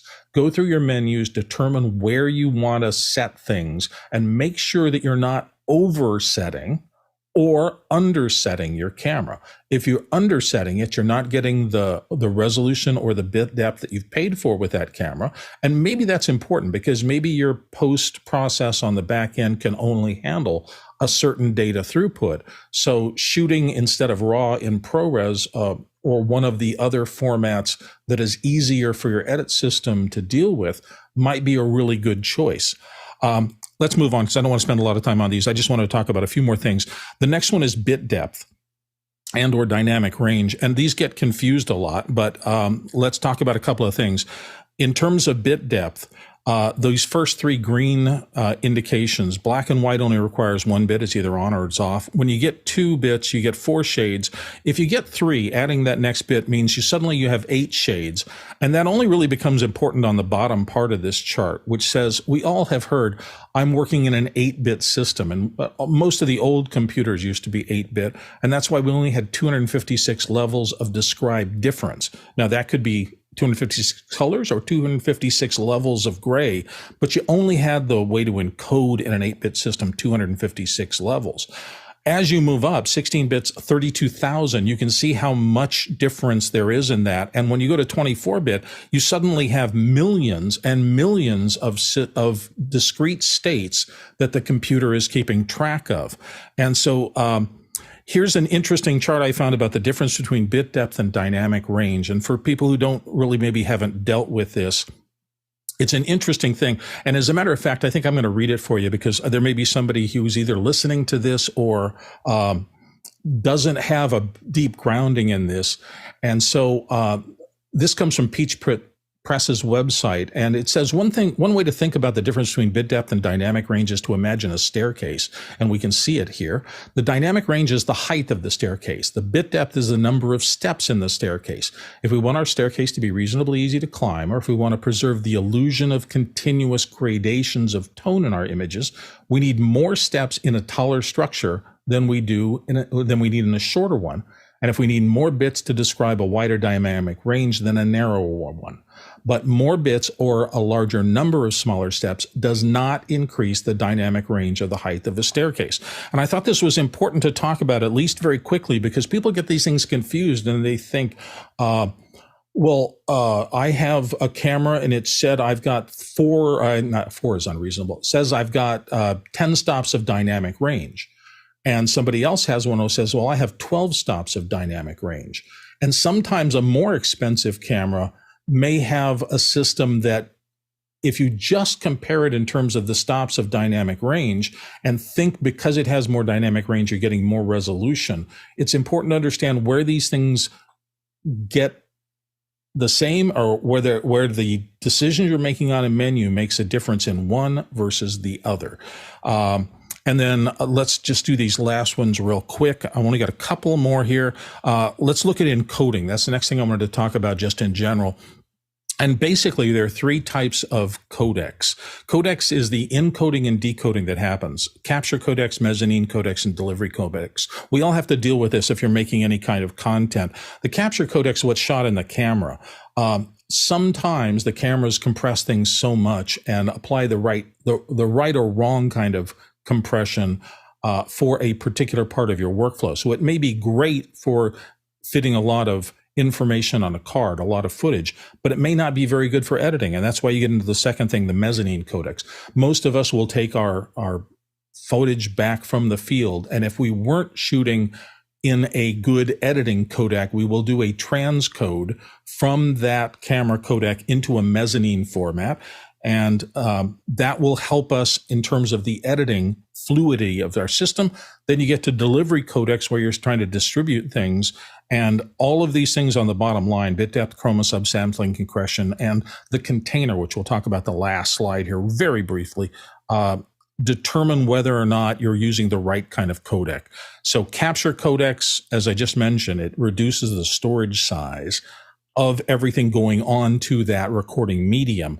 And there's various types of codecs, interframe, intraframe, or keyframe. And keyframes are an important part of this because in interframe compression, you really only have a full frame every few frames, and the differences between that and the next keyframe or fully realized frame are just a digital capture of the changes between those frames. And those are very efficient for putting a big, nice looking signal on something, but they require the computer to do a lot of work in post. So sometimes it's important to be able to know the difference in these. Also, are you shooting RAW? Are you shooting in something like ProRes? That's the difference where in your camera menu, you're going to make a decision about whether or not you want to capture the entire signal or whether you want to use some kind of compression. Now, ProRes is a pretty darn good compression thing, and a lot of cameras shoot in it successfully, but that's how it works. Mezzanine codecs are the ones in the middle, and I'm just going to kind of slide over this really quickly. There are a lot of them. They're ProRes, MXF, DNX, HDR, and AVC HD are all possible mezzanine codecs. You will also, though, see these same terms, and this is what's so crazy about this stuff, and what sometimes drags everybody a little bit crazy. You'll see MXF used as a container rather than a codec, and that the codec inside the container doesn't necessarily match your expectations. And I know I can't tell you the number of times I've had a client say, just send me a, and then they use some kind of container terminology, and it tells me nothing about the signal that's inside that container, and I can't even tell them whether that's going to be a good choice for them to shoot in to allow me to edit it correctly. Delivery codecs are the same thing. Now, these are usually the small ones that we're going to end up putting on the web or someplace. So H.264, MPEG-2, HEVC, these are all generally thought of as delivery codecs. Once you've got your entire work done, this is the next stage you need to understand. And the last thing, and we're done with this, and hopefully I didn't take too much time with this, is delivery containers and why they are different. And this is what I was talking about just a minute ago. You will get clients all the time that say, I want an MOV or I want an AVI, and it's just not enough information because these are wrappers that the computer and or cameras understand how to write, but they don't tell you anything about the signals actually inside of those wrappers. So it's really not enough information to tell you whether you're making a good or a bad choice. So that's just a brief overview. If anybody here has any questions about anything I just covered, dive through. If not, we're going to go on to the first questions and get the discussion started on this. Thank you, Bill. First question, Andy Kokendorfer from Viera, Florida. What are your order of operations when adjusting video camera settings? For me, number one is always get a picture up because that's what the client always wants to do. Just make sure that everything is functioning. But I'm going to let Alex start this off and go through. What's your setup ritual? Yeah, I mean, the main thing I make sure of is I decide, the first thing is to make sure my gain is set correctly. So one of the things that can happen is people start to do something, you did something on the last show, and you don't think about it. Sorry about that. You don't think about it, and suddenly you're working at +6 or +12 grain. And in a small screen, you may not see that grain. And so I always get there and I try to get my grain back to my gain back to 0 or somewhere in the negative range to make sure that if I am going to come up from that, I'm going to make a very conscious decision about coming up from 0. I almost never shoot anything over 0, on my gain. And this is on a Blackmagic camera. And oftentimes we'll try to go into the negatives, especially if you're doing green screen. So I make sure that that's there because that affects all my other settings, like so my aperture and how much light I put into the scene and how all these other things. And so I've had issues recently where someone was setting all the cameras at +6 or whatever, and then we got all the lighting in and we got everything else. And I suddenly, on someone's shirt on a large screen, I was like, oh, I can see some grain. What are we doing? I can't change it now because everything's been burned in. So you want to make sure that I set that grain. I also look at, where my LUTs are. One little tricky thing about the Blackmagic camera that we didn't see coming is that it's possible to double LUT, which means that if you set your display to, let's say, Rec 709, and then you set your record to Rec 709, it'll actually film the record. It'll actually double LUT it, and it gets really contrasty coming out of the camera. And so you have to be kind of careful of having both of those on. So I check those things to make sure that they're not on. My shutter speed. So the shutter speed is something that for the camera, like on its own, a Blackmagic camera will set itself to 1/50th because they're from Australia, I've learned to always go back and check that to make sure that it's where it needs to be, and then from there it's just mostly a lot of it is just looking for exposure. So while I'm looking at it, I spend a lot of time outside. When I'm shooting outside, I spend a lot of time in false color to make sure that I'm looking at. Purples mean, on a Blackmagic camera, purples mean you're losing data in the blacks.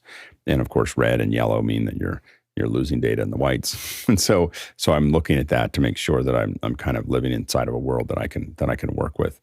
So those are some of the main ones that I kind of start with. And then you're starting to just kind of adjust everything, as needed. But knowing what LUT you're viewing and knowing what LUT you're recording to, I almost always record to some version of log. So I want as much information as unless I'm doing run and gun and I got to turn it over really quickly. I'm going to shoot in log or in Blackmagic RAW, or some kind of log setting that's going to give me the most amount of gradations between the black and the white to make that work. Yeah, and everything Alex said, there. I think for a lot of people that trying to determine how much artificial boost and gain and ISO are the two areas. A lot of cameras measure by ISO, and you find a control in it. And basically it's putting electronic amplification at the sensor to boost the sensor's sensitivity. And that is what leads to grain and that visible kind of nastiness in your picture. Starting on 0 is always a good thing, but these are always, when you're exposing in a camera, a balance of trying to figure out how fast is my lens? How much light is it letting in? How sensitive have I set the sensor to be? What is its sensitivity to light? What is the aperture? How much light is the camera letting in? And that depends on how much light it's seeing to get the proper exposure and the proper depth of field, or the proper balance between the highest and the lightest and the darkest scenes in your actual frame. So the most dangerous thing to me, the cameras have gotten better in terms of ISO. You will also often hear now dual ISOs, and that's that they've created a camera that has a native ISO on the low end, maybe 100 ISO, and then at some midpoint, say 2400 or 3200 ISO, they have optimized to get as little noise as possible. They've tuned up the amplifier there for that second stage. It is still always better to shoot with the lowest ISO number if you want the cleanest possible circumstances. You get into trouble, though, if you don't have enough light in your signal. If you're shooting at night or otherwise don't have a fast lens and you're just not getting enough light to hit the sensor to get a good basic exposure, that is the magic of being a camera operator, to try to look at the scene, figure those out, and say, something, it's just not enough light. That is why I have to bring extra light in. Maybe outdoors, maybe you don't need to bring extra light, because everything that you want in the picture is lit well enough by the way the natural light of the sun falling on things works. But it's also possible that just the next shot you do, instead of having the sun on their faces, the sun will be behind them.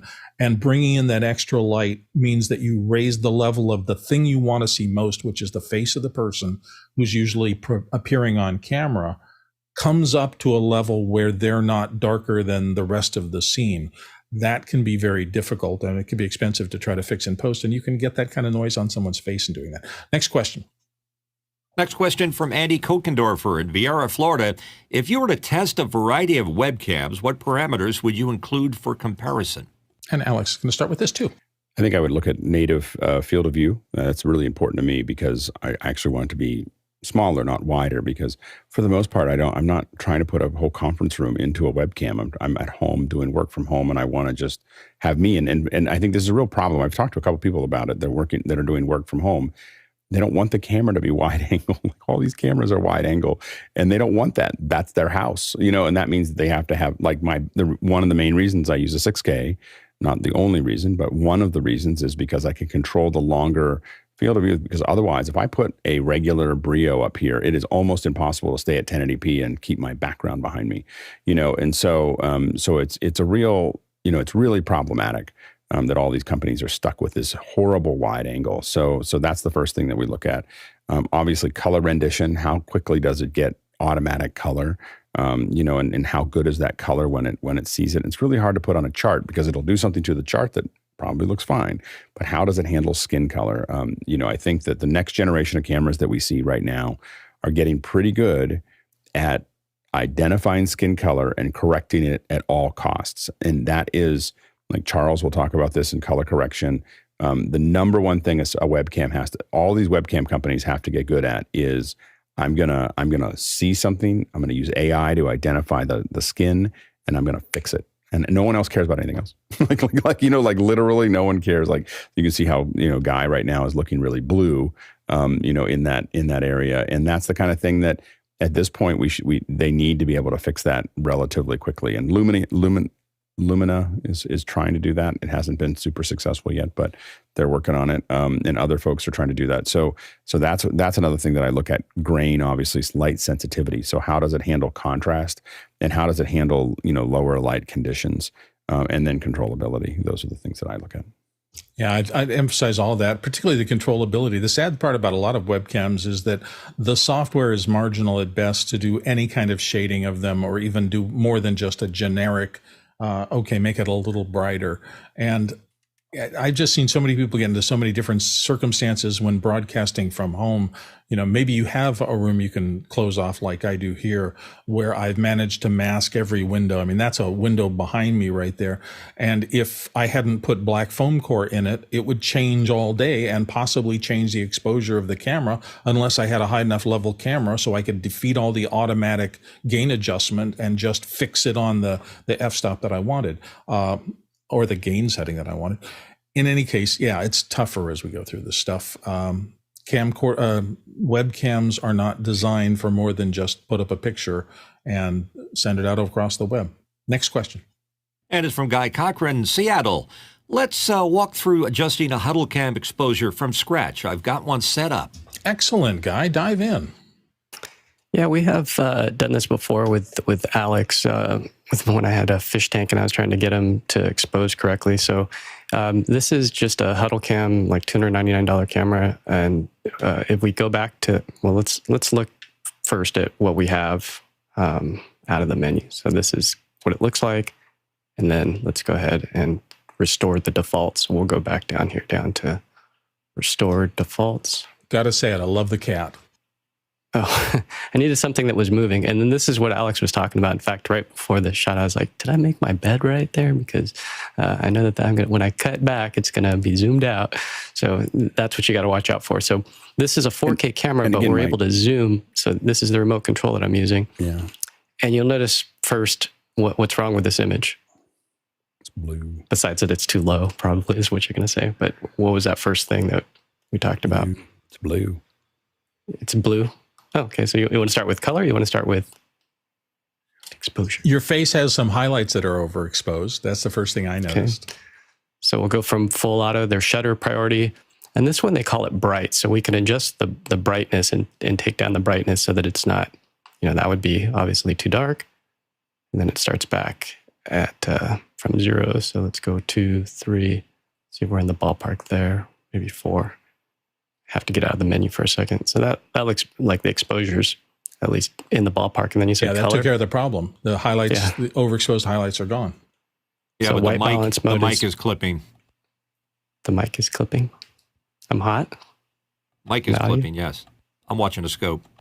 It's not, but that's not connected. Yeah. So let's get in the, so this light is set to 5400, I believe.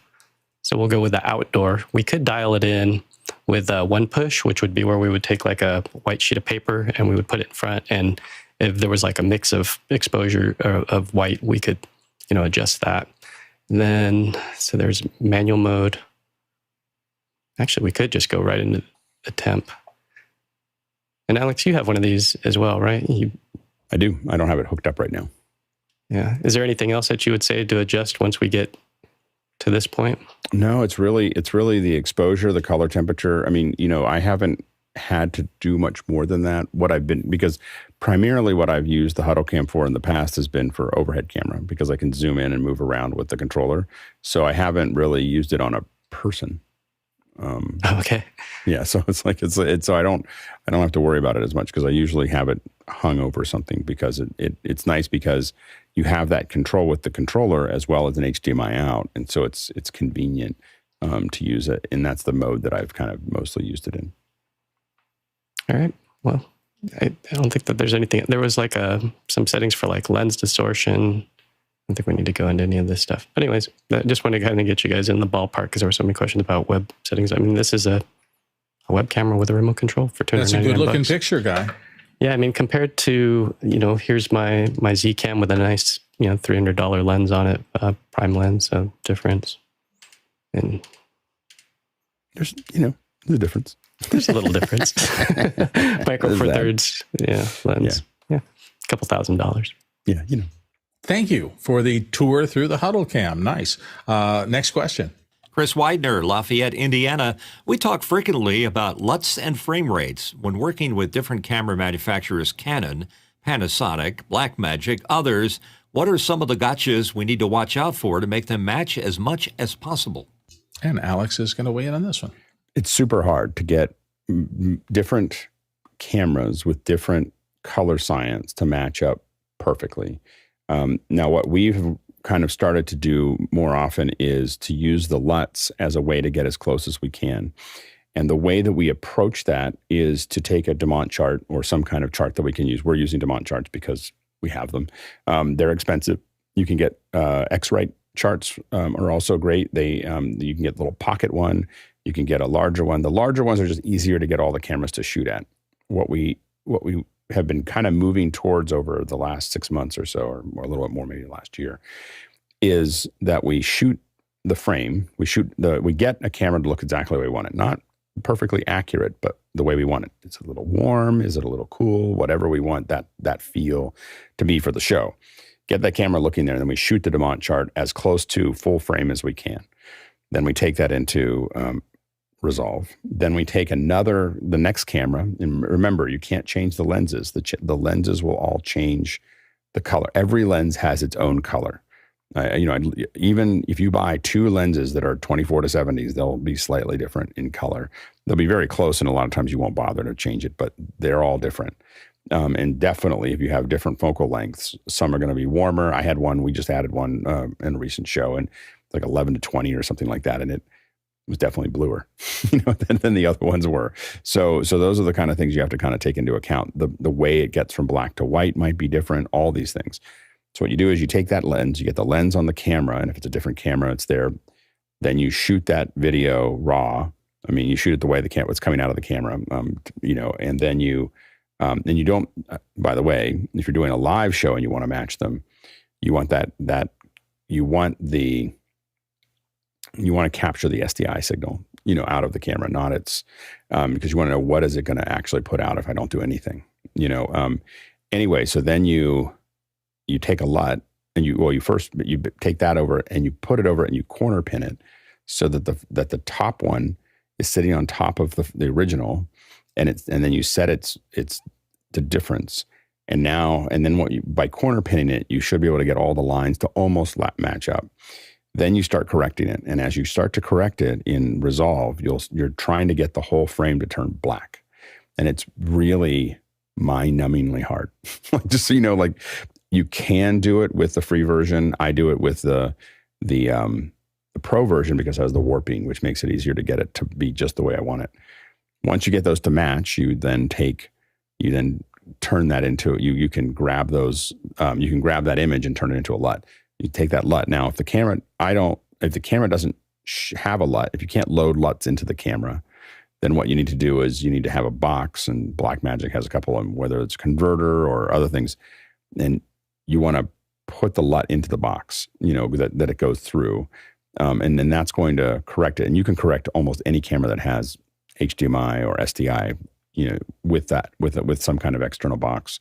So we've matched Sony's with Blackmagic cameras by putting the LUT between the Sony and the switcher, and so you do that painstakingly with each camera.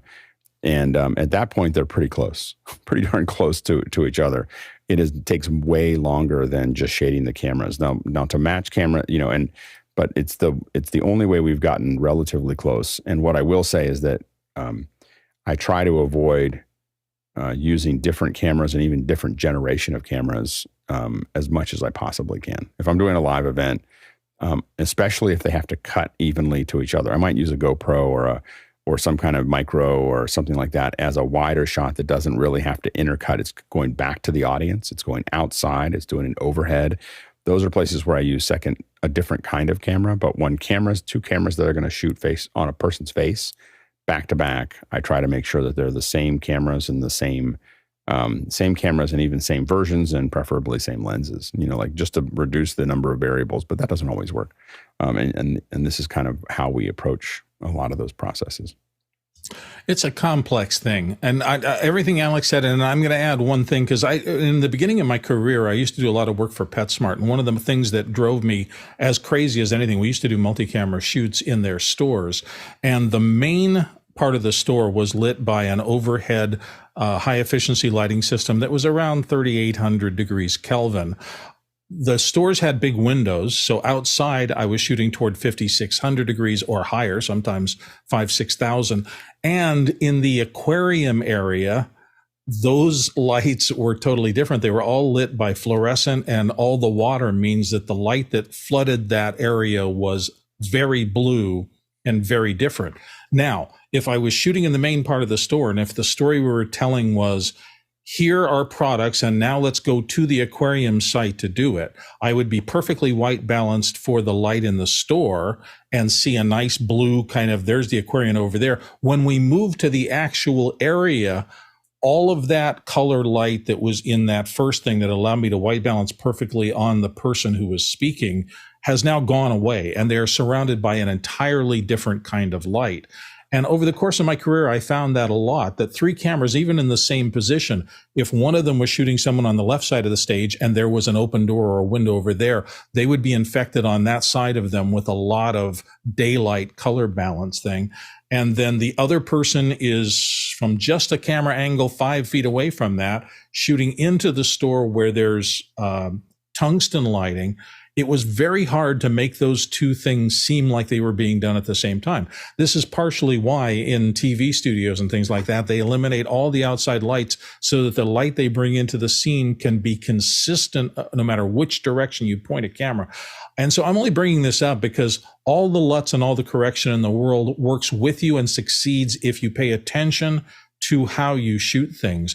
In some circumstances early in my career, if I had simply closed a door or blocked off a window or turned off the third type of light so I didn't have to deal with a scene that was infected by three completely different color temperatures, my job in post to match the shots would have become vastly easier. And so those are just the things you learn as you go along the way. Sometimes you can fix it in post and you should work really hard to get these things right. Sometimes you have to be wiser than thinking you can just fix it in post, and you have to fix it on a practical level when you're shooting. My 2 cents. Next question. Bob Sturtevant from Amman, Jordan. Are there any video cameras that can shoot at a higher frame rate but in bracketing mode like on a still camera? Alex. No, they really work. The problem is that bracketing mode is really hard for the still camera to do, and it's really hard if you had to do it 60 times a second, or 30 times a second. It would be very, very difficult. We've talked about it a lot. It's actually a great question because we've definitely said, well, why can't we get a video camera to do this? And now some of them have built chips. I think Red did this, and a couple of them where there's like two parts of the chip, and one of them's a little less sensitive than the other one, so that it can actually build this HDR, quote unquote HDR, composite as it goes out. But they've been a little bit of a gimmick, So where most of the camera manufacturers are going is working with the chips to get much more dynamic range. So how they work with the photo sites, how they work with the computational photography is really just to get more out of the chip as opposed to trying to do multiple exposures from a video perspective. Be interesting to see what they do, because the HDR and iPhones and things like that is interesting. And I think, I'm not sure if I read it correctly, but I think they might be using more than one camera to capture two signals, marry them together, and then apply different amounts of gain essentially to those two cameras to get that artificial intelligence. There may be something coming along, but as Alex says, I don't know anything that does it right now. You're kind of what can be done in a still in post and what can be done in video in post there's a pretty big gap between the two. Next question. Next question from Peter Belbin in Houston, Texas. I noticed that often the depth of field is too narrow, which contributes to a distracting, for me, result. Is there a recommendation, RE depth of field, that people should be aiming for? Alex. Yeah, I mean, this is a really creative question. So it's not something that there is no set rule of you have to have this much, in focus. So sometimes it really is short. Now, I will say that I went through the whole phase of everything has to be as short depth of field as possible, where I think, the eye was in focus and the nose was out of focus, or one eye was in focus and the other eye was out of focus. A lot of us did that when we first got into our Canon Mark IIs. And it has become a little bit of when you shoot really short depth of field, it feels very YouTube-y, because the YouTubers, a lot of them were using SLRs and have gotten a kind of a look that they like. But when you actually look at a filmmaker, they want to show you where the person is. And so oftentimes they're not necessarily doing depth of field that short, and they have the ability to do that, but they just tend not to. So, the main thing is that I usually think about when I'm doing interviews, I'm actually looking for between 12 and 18 inches to be in focus. So, the person can lean a little forward and back, and they're going to feel like they're in focus. And really, when you think about depth of field, you want to think about, like, when something's in focus, what's really happening there is that there's only one infinite point that's in focus, and it's basically building a cone. If you think about this, there's a cone of what's in focus and what's out of focus, right? There are these two cones, and so this is the plane that's in focus. And there's really only one point that's in focus. But what happens is this cone is so thin when your aperture is smaller, when you're zoomed out wide, the cone is so thin that it just is resolving the going up the cone, as let's say up here, it's going out of focus, but it's less than a pixel. Like, it's literally dropping out of focus by less than what the sensor can read, and that's what's actually happening there. And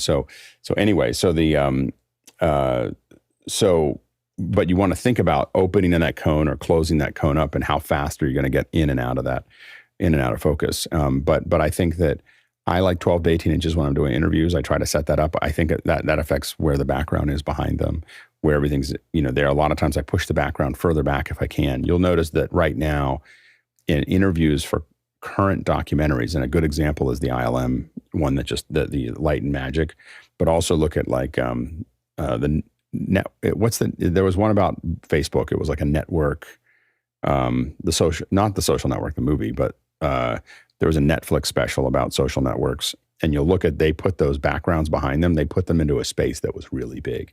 So the new thing right now is that they're keeping the whole person in focus, and they're dropping the space way back. I mean, as someone who does these, you pay attention to every interview that you ever see. And oftentimes there's 10 feet, 15 feet, 20 feet of distance between them and the background. And that's going to drop that. What's nice about that is it's going to drop the background into a really soft depth of field, but it allows you to keep the whole person in focus.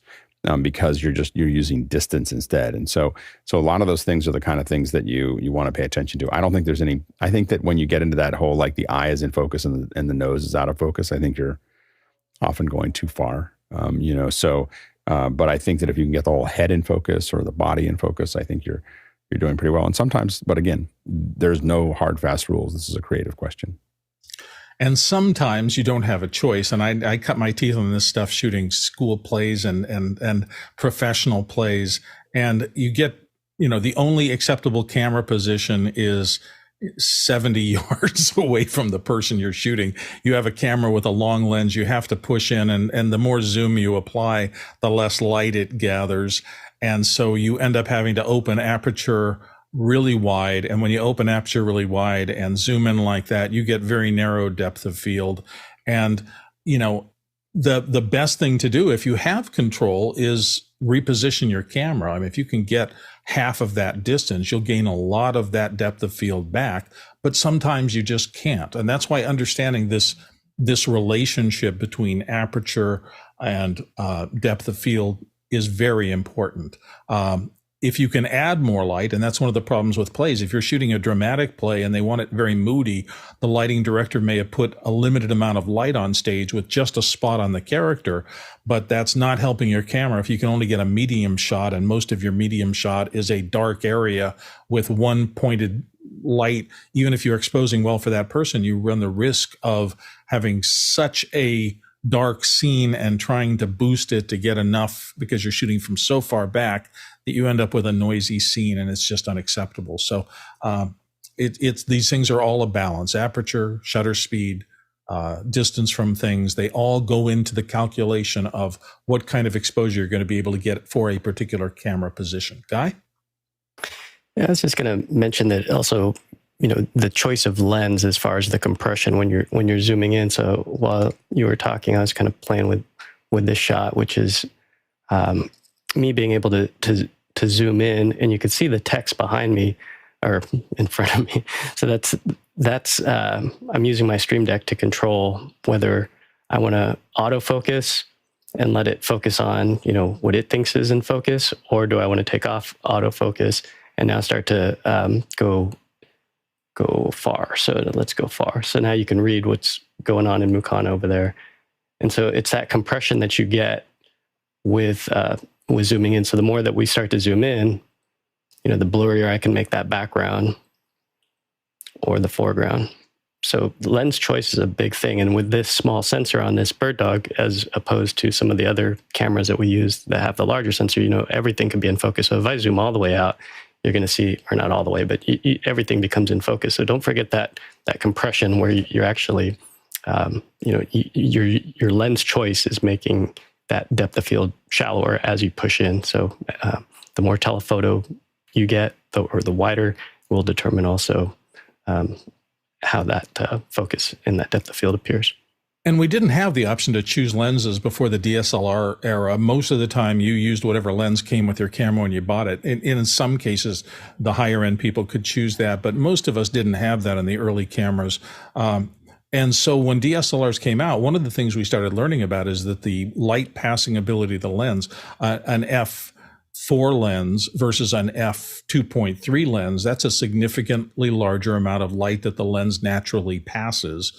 And so switching from the same lens, a 50 millimeter at f5.6 or f4, and spending the extra money for better glass that passed more light and gave you an f2 setting made a significant difference in how much you could expose without having to open your iris, your aperture a lot, and thereby limit your depth of field. A lot of things, these all balance together and go into making cinematographers earn their money, and they do. Next question. Gordon Lake from Los Angeles, California. When shooting a talk show, is a 2997 frame rate a better choice than 5994? And should the shutter setting always be set to double the frame rate? Alex? Generally, the shutter should always be set to double the frame rate. So that is what we're used to looking at. There are some caveats. We go to what we call a 360 shutter, a 360-degree shutter, when we do 120 frames per second for a variety of interpolation reasons. And also, we might go to a 360 shutter if we're shooting 5994, but we're delivering 30. So that's something that we also think about a little bit.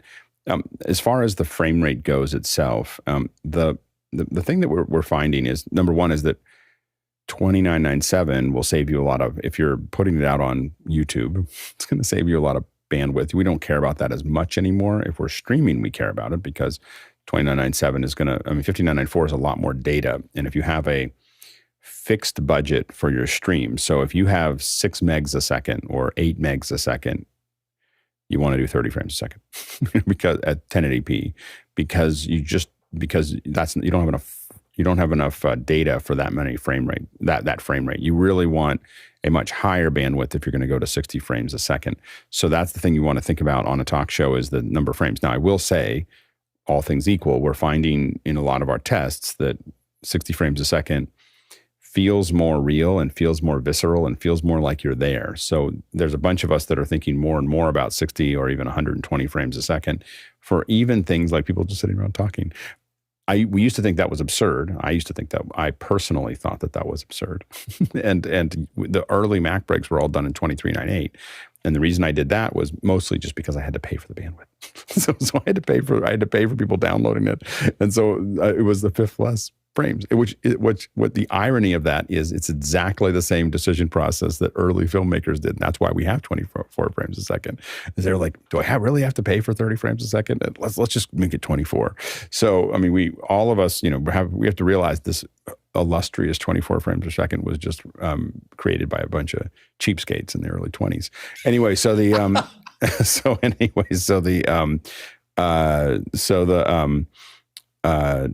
so I think that I'm leaning more and more towards wanting to shoot 60 frames a second on everything. But 30 frames a second is definitely, it takes up less drive space to record it. It takes up less bandwidth to stream it. Most of the platforms. So I don't, right currently Zoom is 30 frames a second, but you will see that like Facebook and YouTube and Twitch was the first one to do it, have been moving to 60 frames a second, mostly for games. And games want as many frames as you'll give them. So most likely, again, we'll see these streaming platforms probably go to even higher frame rates.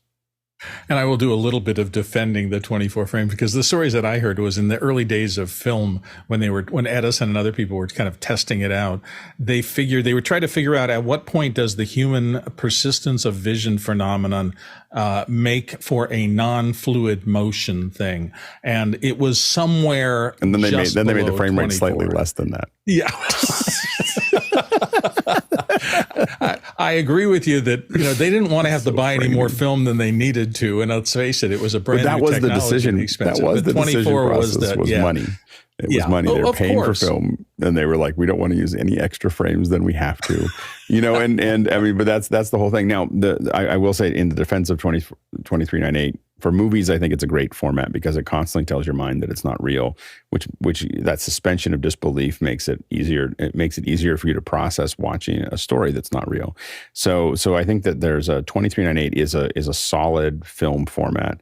I would probably never shoot a film in something other than 2398. As a live producer, I see my future at 120, and I'm just waiting to get there. I'm just waiting for the technology to catch up. So it's two different worlds, and I'm trying to merge those worlds. One of the things we're doing some tests internally is taking the reason I was talking about a 360 shutter on 120 frames per second is reinterpolating 120 frames per second into 24, so that you can you could capture it at 120 and deliver 24, but still have the 122.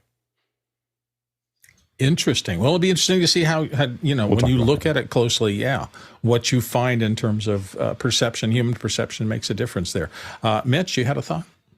Edison's a cheapskate. Film at 11. We know that he's cheap. We talk to him in Tesla, anyway. So yeah, those battles were gigantic to figure out who would get to win the wars, and here we are all these years later. Next question. Olivier Richard from Saigon, Vietnam. Is LiDAR autofocus something new or is it an old story? It looks like DJI is jumping on LiDAR with lots of resources. What is your take on this subject? Olivier is going to start us out, then Alex will end. Oh, go ahead, Olivier. Yeah, I saw in DJI shop in Bangkok last week the new what is it, Ronin RS3. You actually saw one in person, the Model 4, the version 4, whatever. Yeah, exactly, with the LiDAR and the LiDAR autofocus on a Blackmagic camera 6K. And it was a demonstration there with a DJI engineer, and we had the chance to play with it a little bit, and I jumped on the occasion. Why not?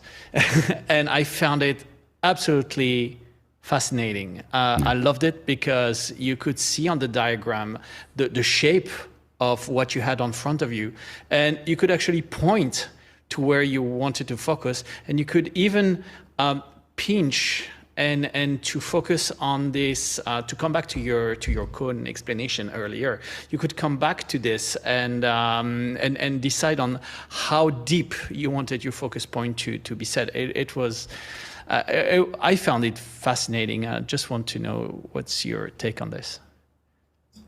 Olivier, did they give you what did they show you in terms of, it was like the DJI flying up to something and maintaining focus as the distance subject to the camera? No, it was the gimbal. It was the gimbal, the RS3, I think. And they put that on the tripod, and they put the and it was the Pro Kit, or I think the Pro Kit at 25,000 bahts. Something like this, so around $1,200, and yes, you could actually play with your subject while turning around it, and the LiDAR would keep the focus, because it was just doing an acquisition like a radar. It was doing an acquisition on the field of focus it wanted to focus on, and it was just keeping it with a non-autofocus lens, which is funny because you could see the gear spinning and doing its own magic. So for me, it's Blackmagic without being Blackmagic with being DJI. So they had a lens kit on the actual lens, and they were changing the lens's focal point of focus mechanically based on the LiDAR readings? That's right. Cool. Wow, that's going to open up a lot of potential lenses that don't have autofocus to being able to use in situations where otherwise you would want autofocus. Alex? Yeah, that's why that's why I came up with that. Yeah, I mean, what we're seeing with DJI is they're taking everything they learned with their drones, and they're applying it to cameras, and it's just stunning to watch what's happening, and it's going to move the whole industry forward. So what we've already seen is the transmission. Their transmission on some of the new cameras are like a mile. Like it's just, like instead of like 300 feet or 400 feet, it's like, oh yeah, well, you can get it, because they got good at that with all of their with their drones. And so a lot of those things have been kind of sorted out for them. Now the LiDAR they were putting into the drones to make sure the drones didn't hit the trees, right? So there's a lot of it was really important to not lose drones in trees. And so the LiDAR became something that they spent a lot of time and money on, and people paid for by buying drones, and so anyway, so they've been able to develop this technology. Now they're applying that technology to the cameras, and the big thing is the big difference between a lot of what we've seen in the past and what we have now is we had, we've had rangefinders for a while, but typically they were a small number of lasers that were kind of going out and just hitting your subject and making sure that it was the right distance. What the LiDAR does is it just tells you what's in the whole scene. And it's not a super high resolution LiDAR, but it's enough, and it's enough points for it to really get a sense of what's going on in the scene. And if you look at the new, the Ronin, I think it's the Ronin 4, not the RS Ronins, but the new one that's all built with its own camera and its own transmitter and everything else. It's an incredible thing because you can set it to autofocus with a certain depth. And to your point, Olivier, it will sit there and just hold that person in focus. And the kind of, it's really, really fascinating. But what's fascinating also is it lets you override it. So you can say, no, I can see that. And if I'm a focus puller and I want to rack from the back to the front or the front to the back, I still have that manual control. And that's the real power is, when you need the manual control, you can put an operator on it, and when you need it to be automatic, you can be automatic, and it's going to be great. And I think that what you're talking about there is the future of. I mean, it's going to be the future. We're not going to just watch some things now that things are coming out in 4K and really high resolution. Go back and watch some of these films, and like Patriot is a good example. The Patriot with Mel Gibson. About half of that film is out of focus. Yeah, and like and so the thing is like everybody's got they're just a little soft, and so that's all that's going to go away. And the funny thing is that with the RS4, you have two handles, and with your thumb, you can really point to where you want it. And the camera is surprisingly light. I had the chance to play with it for a few minutes. But what I found great is they took the entire concept and putting into the Ronin RS3, the new one, and they put on it the Hasselblad camera. With their native lens. And they were playing autofocus with an Hasselblad camera. Olivier, I hate to do this to you, but we're at the top of the hour here, and I don't want to run too far over today. Actually, we have one more question. How do you calculate zoom needed for long distances? Most of the time, those are in X's. So if you have something, if the shot you want is at the widest lens 3 feet away, and you want to do 300 feet, you need 100x zoom to get that equivalent shot at that distance. So it's a pretty simple math thing. Doesn't have to be more complicated than that. Alex, do you have a quick last thought before? Yeah. I mean, one thing that a lot of us use we use different versions of this, but one of the software that we use on the phone is CAD Rage or Artemis Pro. And both of those will allow you to say, I have this sensor and this lens, and you can literally just pull up on your iPhone and it will show you what it does, a digital zoom, whatever it needs to do to give you, this is the frame that you're going to have with that lens at that focal length on this sensor. And like something like Artemis in CAD Rage will have like literally every sensor of every major camera. And then you throw the lenses on, and it says, it's literally like, I have this Ingenue lens with this ARRI camera, and I want to, and what will it look like at 200 millimeters? And we do that a lot when we're on site surveys. We pull out our phone and we do this, and we'll send reports of like, this is the thing, and it keeps you from guessing a lot when you're on set. And often high-end lenses will give you the option of a 2x extender. You lose some light, but you can double the focal length of something. So thank you all for listening. Thank you all for sticking around through the course of this. We're at the end of the day, so let's go ahead and roll the credits. And we appreciate you all being here. Tomorrow we will be back doing the same thing in the morning. As always, on behalf of all the panelists, on behalf of everybody who participated today, thank you. And we appreciate your being here. And we'll see you all tomorrow.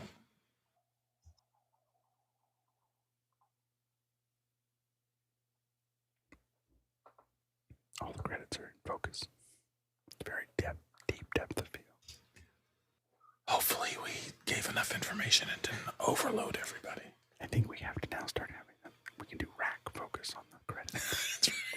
Just look like every new page is like you see them kind of like focus in a little bit. Okay, I'm expecting that tomorrow. A little rack focus on every slide. 150,000 miles on the traversal. Oh, 150,000. We got to start having our top 10 days of most traversal. All right. Good day. Olivier helped us with that.